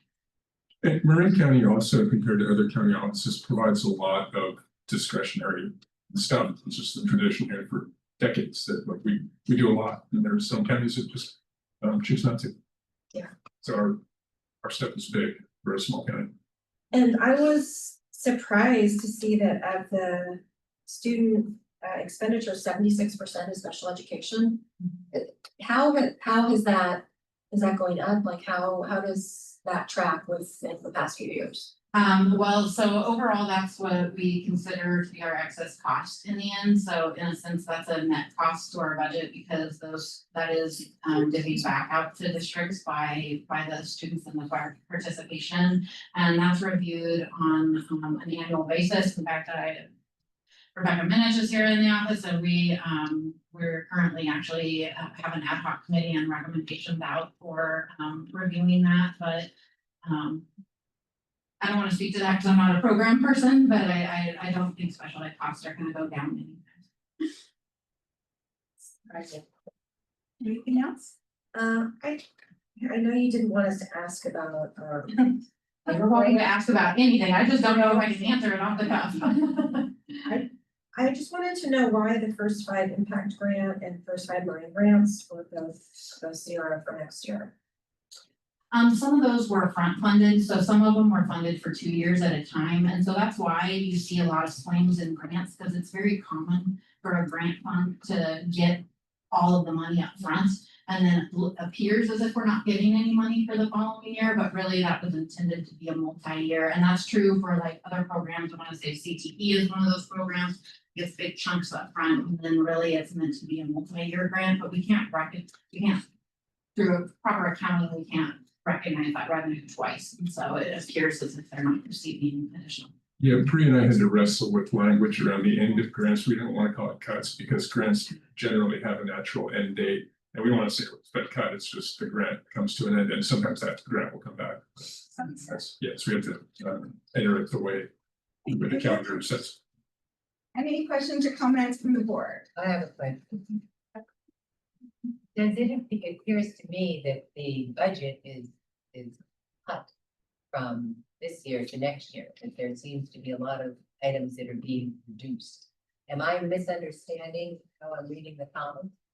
No, actually, you're not wrong in the fact that there is less revenues coming in this year, and a huge chunk of it, like right off the bat, and I'm gonna look to my little mini notes here just to one of the big ticket items that was pulled off the top for this coming budget year was the Holocaust and Genocide Grant.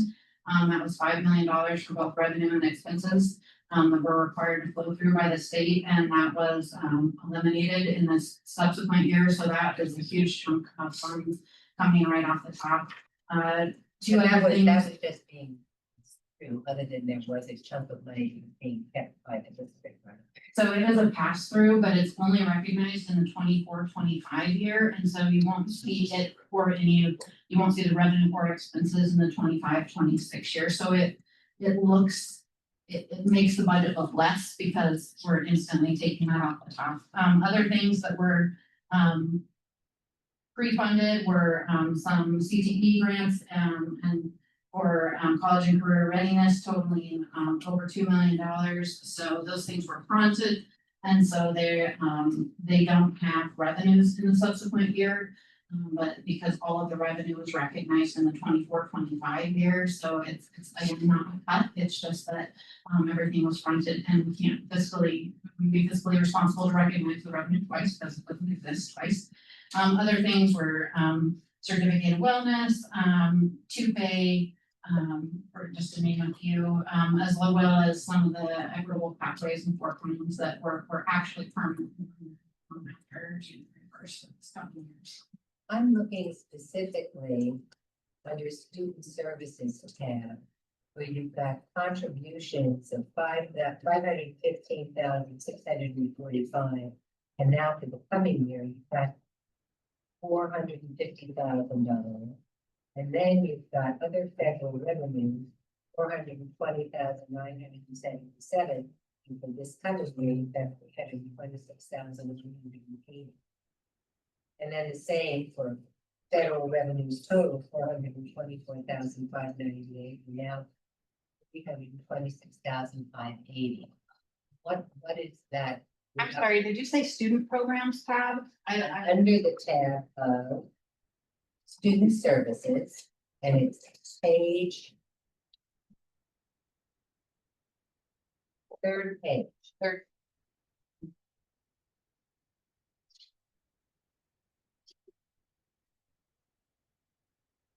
Okay. And what line were you looking at again, please? I'm looking at first entry, $515,645 for this year, and for 2025-26, $450,000. So that's a contribution that we provide over to our alternative education program, and it is our goal. Sorry. That's a contribution we provide over to our alternative education program, and it has been the goal of the superintendent to make sure that that program remains whole. And so, on a year-to-year basis, how much you need to contribute from the general fund in order to sustain that program at the current level of staffing fluctuates. And so it's being reduced by that amount of money? That's usually just because of the needs of the program. It could be that they received another grant and they were able to utilize a different grant, and so that less was needed to come from the general fund. The equitable multiplier grant was applied to this year, so I believe that's the part of why we needed to contribute less from the general fund. So it's kind of an ebb and flow overall. There were not significant program changes to the alternative ed program this year. But where the funding source may come from can vary as the grants ebb and flow and they get more or less. I'd like to know a little bit more about that, so not right now, but I'd like to get some backup on that to see exactly what it is you're talking about. The next number was $420,977 to $326. What is that? Where it says all other federal revenues? I would have to dive into that a little bit more, but we were recommended to put a slight discount to Title I. Again, a budget is our best estimate at the time that we're doing it. So, as we have various programs, we might apply a discount if we're uncertain about a particular funding source. Title I has been fairly guaranteed by the federal government right now, but just to be on the safe side, to be conservative, we might apply a discount to that just going forward. And I'd have to pull the absolutely specific lines to confirm that. Is that due to the announcements of the taking away of funds by the federal government? That's true on any budget year, that we always budget for the conservative side. We always hope for the best, but we plan for the worst and we expect to be prepared for the surprise, so. I'd like to know what your backup is for that number two, if you don't mind. I would be happy to provide details to that, but again, we don't necessarily have any confirmed numbers from the feds at this time. We had to make our best guess and our most educated guess based on trends and various analysis in order to come to many of the numbers that are included in them. Then when you go down further where it says all local revenues, this is nothing to do with the federal government, it's 293 plus thousand for this year and 273,000 for the following year. What basis did you, what did you come up with in order to arrive at those figures? I would have to confirm again with the detail, but more than likely that's probably interest income. Again, which we would be conservative about projecting that going forward. Can I just ask a question related to this list? Please. I just want to ask one more question and then we can get to yours. Then there's this local revenues total, 591,000 and then up to 723,000. How did you come up with those figures? Will the transfer in from the other transfers increased from 298 to 450, so that's how come the amounts, and again, I would have to pull the actual detail for that. I don't know off the top of my head that specific line item. Because I do have, and Cindy can ask her question, but I do have questions about where these numbers are coming from, because they don't just jump off the page to me as having a rational basis, unless I have some additional information, so I can't take up this entire meeting, but my understanding is that we have to vote on this budget lock, stock, and barrel, and we just take it or leave it. And I can't really get the information that I think I need to feel comfortable about the details. You can ask her. Actually, it was more of a clarifying question when Nancy, when you first looked at this page about revenues going down next year. We look at total revenues forecast for adoption of 25, 26. They're actually going up. Right. And the expenditures, if you look at the total, are actually going down. Correct. So the line items are shifting as the sources shift, but just in terms of next year's budget, I just said. I recognize that. I'm concerned about why these changes are occurring and those details, and you have those details, and I have to hear from you about what those are, but I want to know what they are and what the understanding is it went into coming up with these, because we have to vote on this budget. We can't vote on something when I don't know what your assumptions are. And that's your prerogative, you know, going forward, it is my role as your CBO to make sure that I do my best. I use my professional experience over the last 20 years of working in schools to provide a trend analysis and to review every single revenue and every single line item. I can't remember them all because there are literally hundreds of thousands of lines, but we do our best, and as I said before, budgets are only as good as the paper they're printed on, and the next day they change. And at some point in time, we have to just say, okay, this is where we're at. We believe that based on our trends, our analysis, and our best professional judgment, that this is where we're going to be as much as possible. We get actual hard information from the state or the federal government, but we often don't have that until after the fact. And which is why we have created, or the state has created, various update periods, which is the 45-day revision, first interim and second interim, so that we can really hone those in and make sure that we get the absolute most accurate information as possible.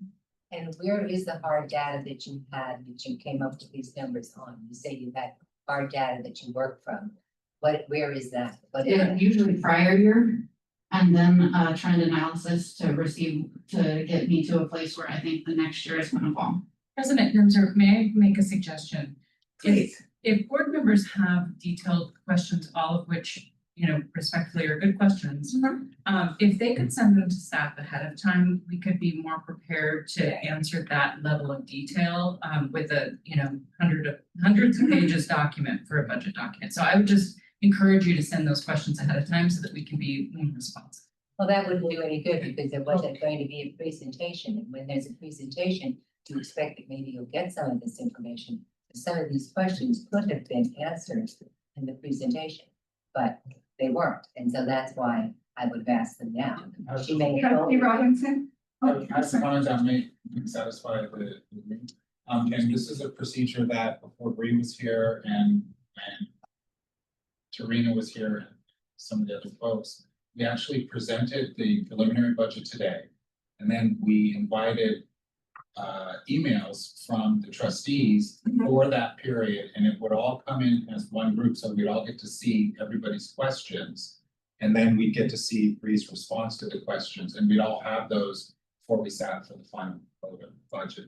And that's a procedure that actually worked really well over Yes. the last 10, 15 years. So that would kind of be up to John if you wanted to try to establish that as the norm for the budget. That's number one. Number two is the question that you bring up here, Nancy, about the detail of the budget. Okay, is that should we as a board be able to see every line of the budget? I come on the side with you. I actually believe that should be the case.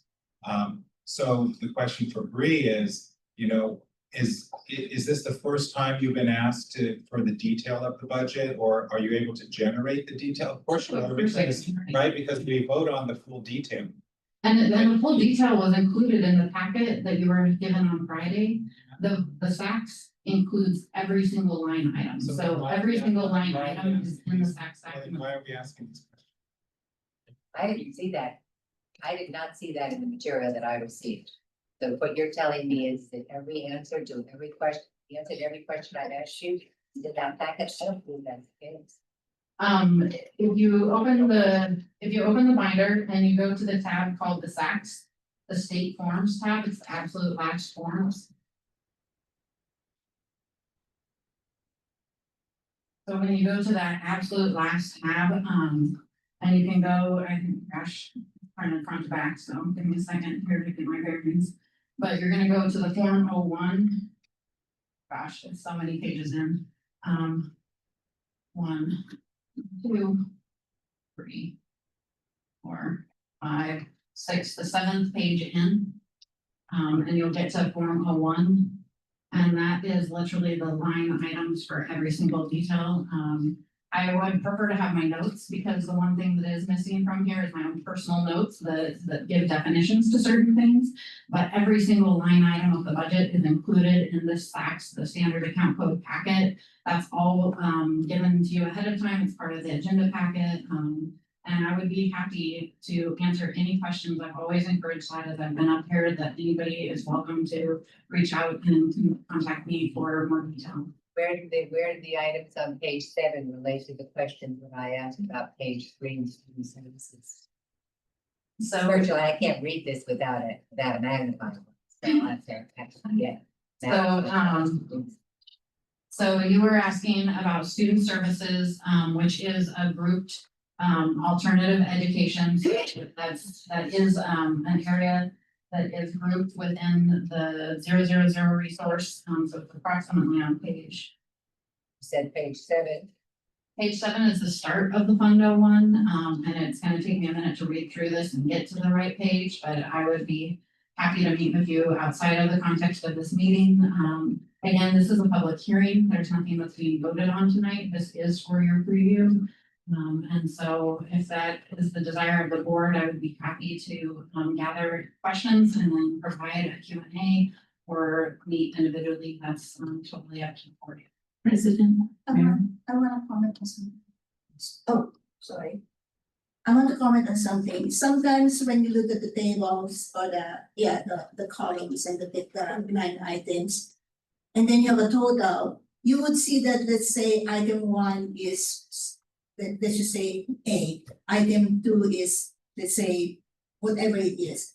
And you would see that there are zeros in some of the columns. So if you have a number that you are inquiring on, you could actually refer to this table and see that, oh, although this particular account type may be consisting of several items, you would see that the numbers for the specific item that you're asking for is detailed in that particular line item. So you could have, let's say you'd have revenues.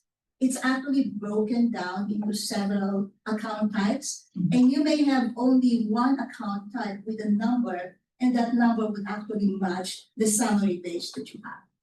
Correct, and I'm not going to say that everything's going to match perfectly, because the way the state groups things is different than the way I put it in the presentation, because I've done it more toward student services, district services, and state doesn't lump things like that. They look at it state, federal, local, you know, and are very strict.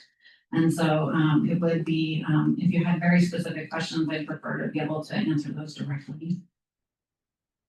Okay, Yeah, I would just like to echo and piggyback onto what Curtis had stated in terms of what we've done in the past. We had these 2 hearings and then the opportunity in between to submit questions in writing so that they could be answered with the time needed to draw the attention needed to them. In addition, they were published and part of the public document so that the public was aware of the questions that we were asking and the answers that were received. Thanks. thank you. I want to third that. It works really well. And then you have time to find out what you need to, and it gives the board members an opportunity to go home and look at it again and then email the questions. So, okay, anything else? Wow, well, thank you very, very much. Okay, so we closed the public hearing. And, For the record, President will close the public hearing at 5:31 p.m. oh, yes, I forgot to say that.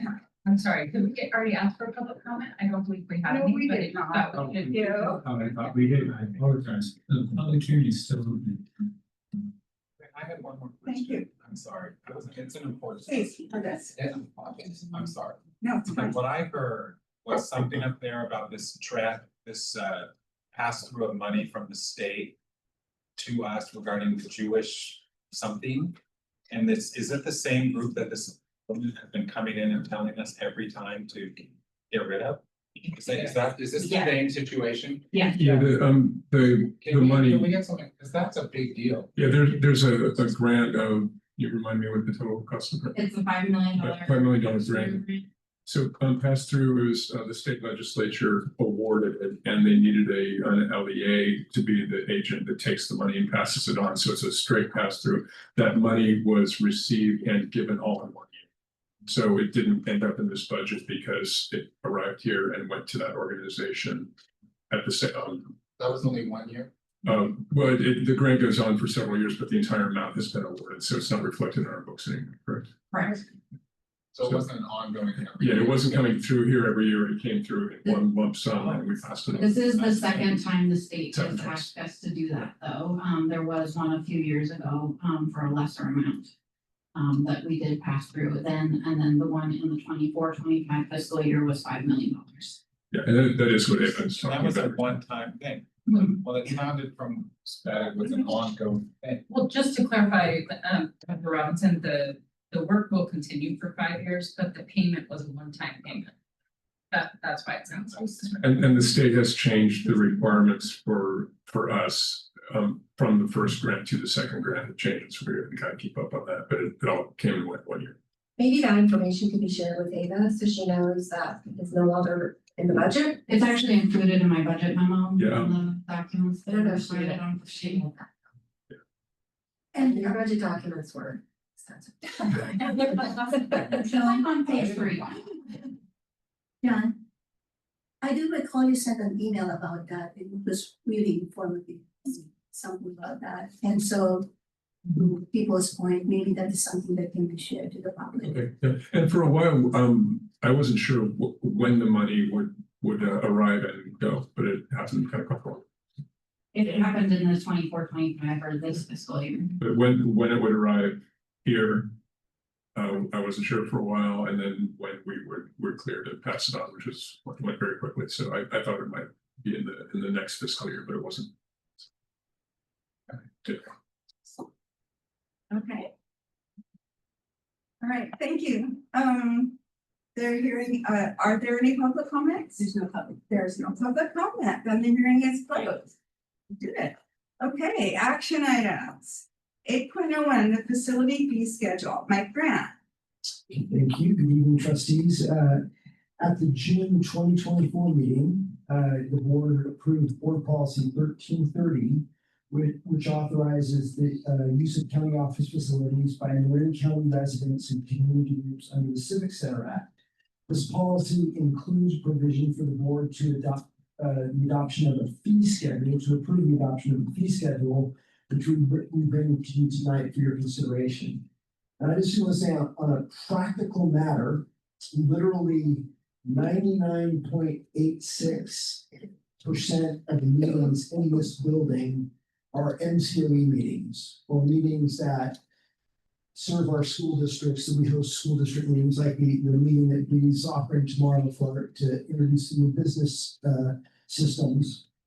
So out of 3,183 meetings that we've had here in the last 2 years, this fee schedule has come into play 5 times. So it's not that common. That being said, the last time this fee schedule was updated was in 2015-16, over 10 years ago, and the costs, the actual direct costs of staffing and utilities has clearly gone up. So we work with the business office to look at staffing and utility costs, and that is reflected in the fee schedule for you here tonight, which we recommend your approval for. Okay, I have a question. Yeah. When people come over and use our facilities, does our insurance coverage cover any potential liabilities that may be incurred as a result of people coming over and using our facilities? Yeah, great question, Trustee Dopon. Any group that uses our facilities that's not us is required to sign a facilities use agreement and provide a certificate of liability insurance, whether there's costs or not. So there is an insurance provision that's required in this policy. Thank you. Are there any other board questions or comments? I have a question. What is the room charge rate based on?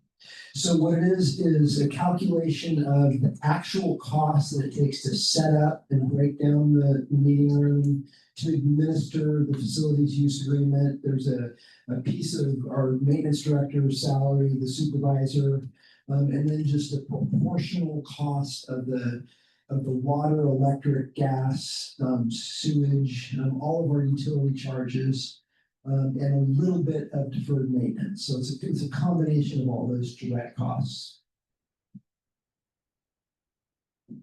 Anybody else? I have a question. Sure. So the total number, let's say, that we had for last year, is the revenue reflected under our revenue and the expenses associated with that also reflected under expenses?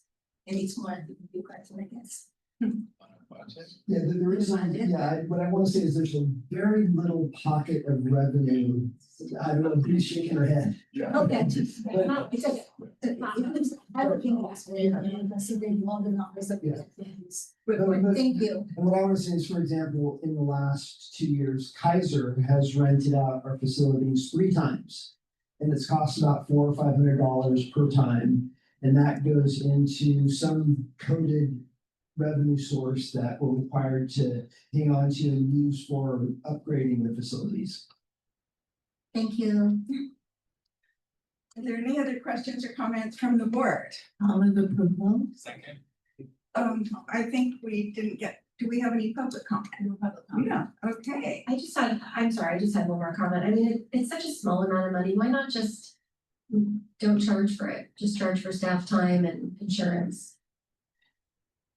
Well, I think we're required to. We're required to have a fee schedule, like any member of the community can say, hey, under the Civic Center Act, I want to use Hollis Hall.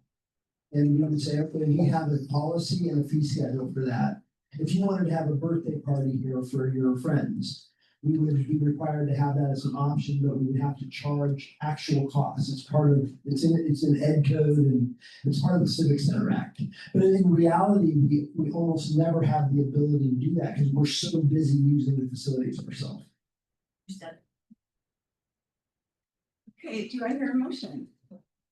I got a second already. I did, okay. Then approved. Thank you so much, Mike.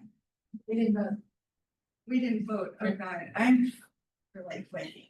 Okay, Great. thank you. Okay, all those in favor? Aye. Opposed? The motion passes. Okay. 8.02, the second reading and approval of resolution number 1081 to adopt board policies, and this is a roll call vote. John Lance. Good evening. Before your 7 board policies for a second reading for adoption, as you remember at the last meeting, these were 7 what we refer to as cleanup board policies. They had recently been in front of this board, but due to changes in etiquette, they needed to be revised, not discretionary language at all, just requirements under etiquette that needed to be included in the policy. Since first reading, there are no changes, so it looks exactly as it did upon your first reading. We're recommending that they be approved for adoption. Are there any questions? I have a question. On page 21.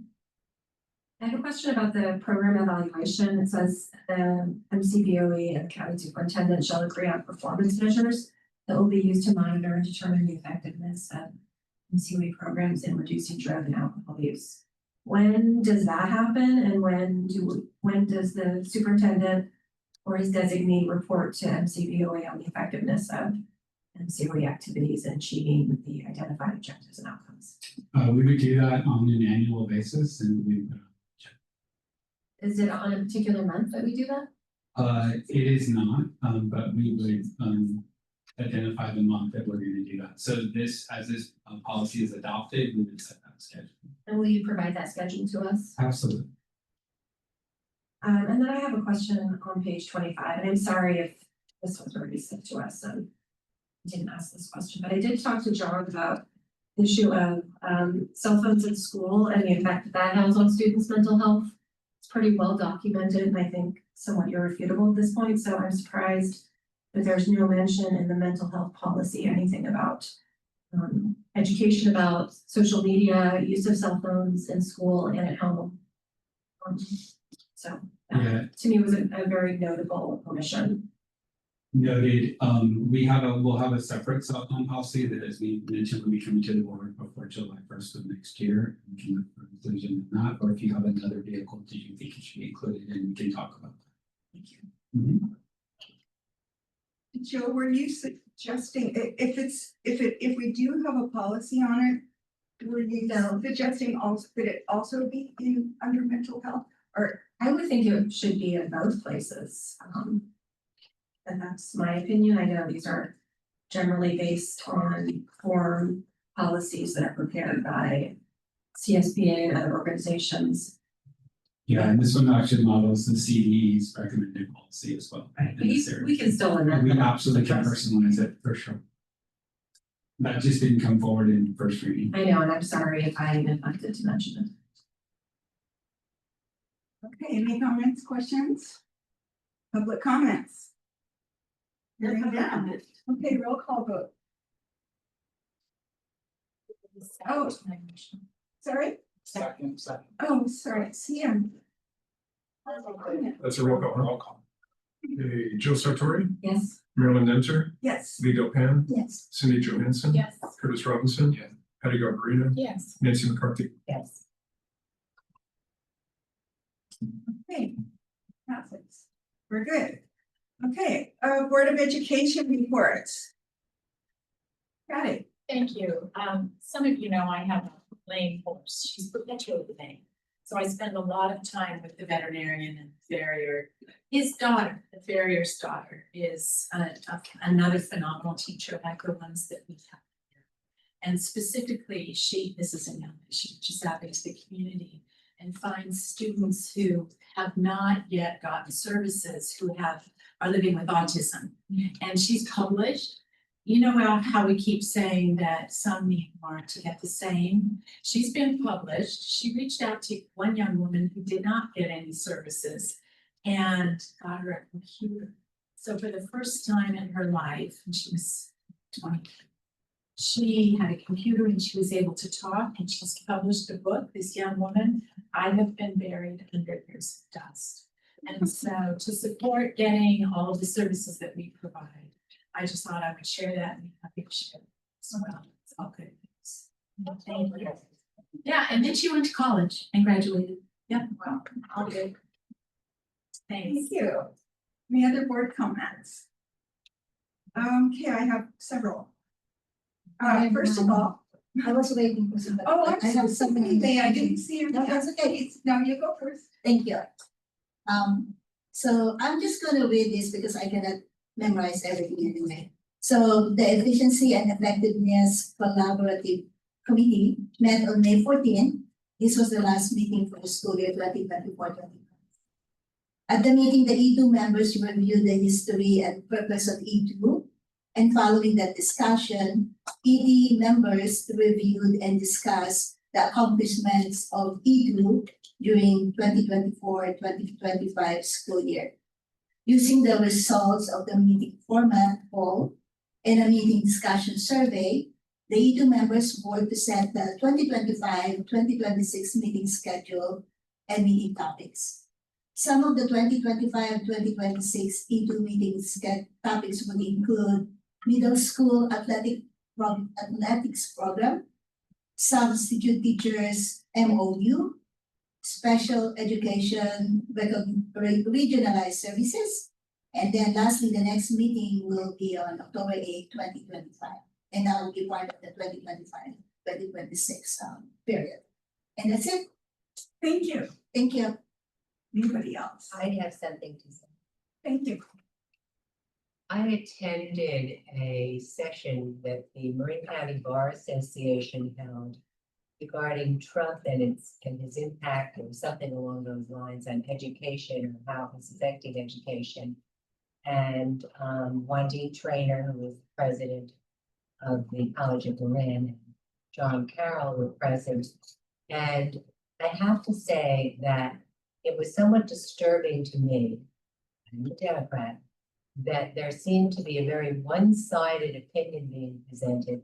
And I was very disturbed to hear John Carroll talk about President Trump as being corrupt and a convicted felon. And there were several other adjectives that he used to describe him.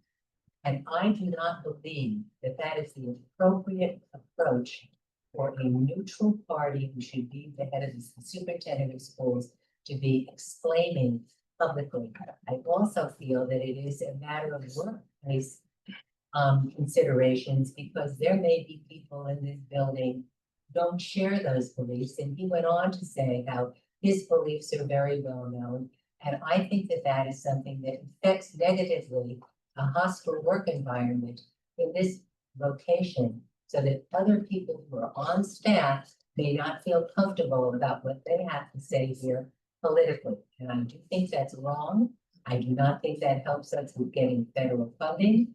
And I am very much opposed to the superintendent of schools taking a very political position against the president of the United States when he does seem to hold a lot of the cards. I thought that Dick Spots would have to say in his column about trying to get along is the appropriate approach. And I'm very dismayed that this is where we are now.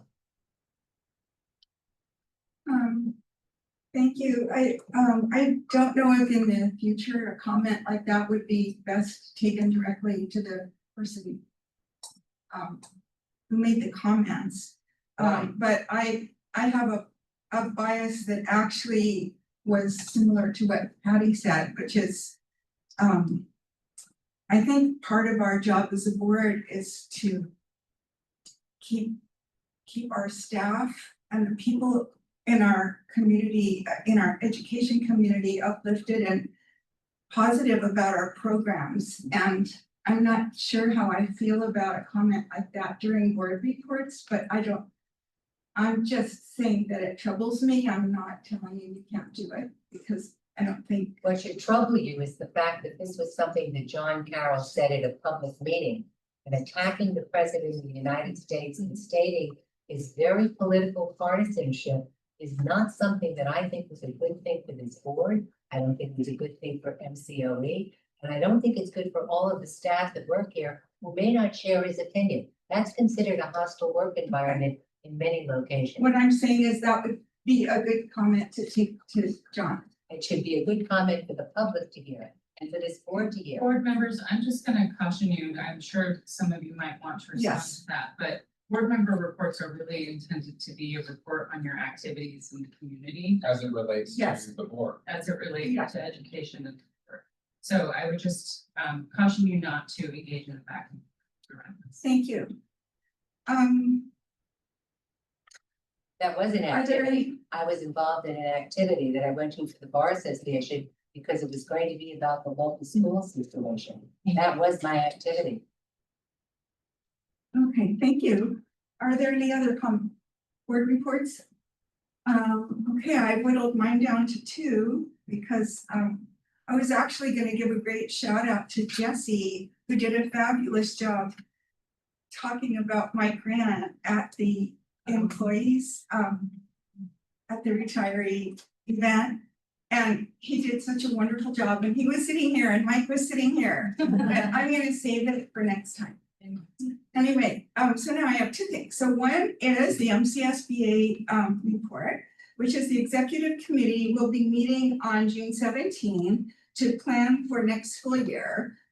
So we'll be planning our back to school event and our professional development workshops that will come through the year. Okay, the last thing I have to say is tagging right on to what you said, Patty. Okay, and I am not gonna cry. Okay, so I have to start off by saying, I've been on this board for actually 24 years. And I know all about our special ed programs. I have learned about them. I thought I knew everything. I think I know a lot, but until my 3-year-old granddaughter, who we learned was autistic, started at Marindale 6 weeks ago, I had no clue, honestly, at how amazing our staff is and how absolutely incredible our program is. Even before she started, beginning about a year ago, I was talking to staff members who were just absolutely wonderful. Laura, I'm gonna call you out. I know you probably don't want me to, but Laura helped our whole family through me being able to help our family, because as a grandparent of a kid, I knew there were gonna be problems, and now she's in school. And we have already seen changes. I can't believe in the time she's been there, and we've seen her making eye contact better and using more words and even using little sentences sometimes. And she's so happy, and then there's a program that was started on Saturdays called Playtime at Marindale, just to help the parents to meet each other, to help the students even be more comfortable at the school. So my daughter-in-law went to Playtime Saturday, and she came home raving and saying Stella had so much fun, but what it meant to her to meet the other parents and to feel so supported and to meet more teachers and staff. Anyway, I can't say enough wonderful things, and I am so grateful to the staff and to this program in a way that I can't express, and it's I feel so privileged to be able to get to know the program from a personal point of view that I never in a million years would have known. And I just want to thank everybody. I wish they were all here, but somewhere. And I wanted it on the record. Okay. Anything else? All right, well, then guess what? Meeting's adjourned. It's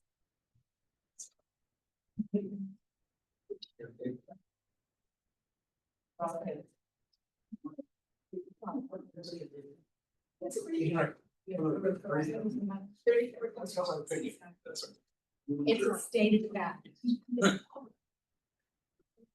Oh, no, I don't. I know.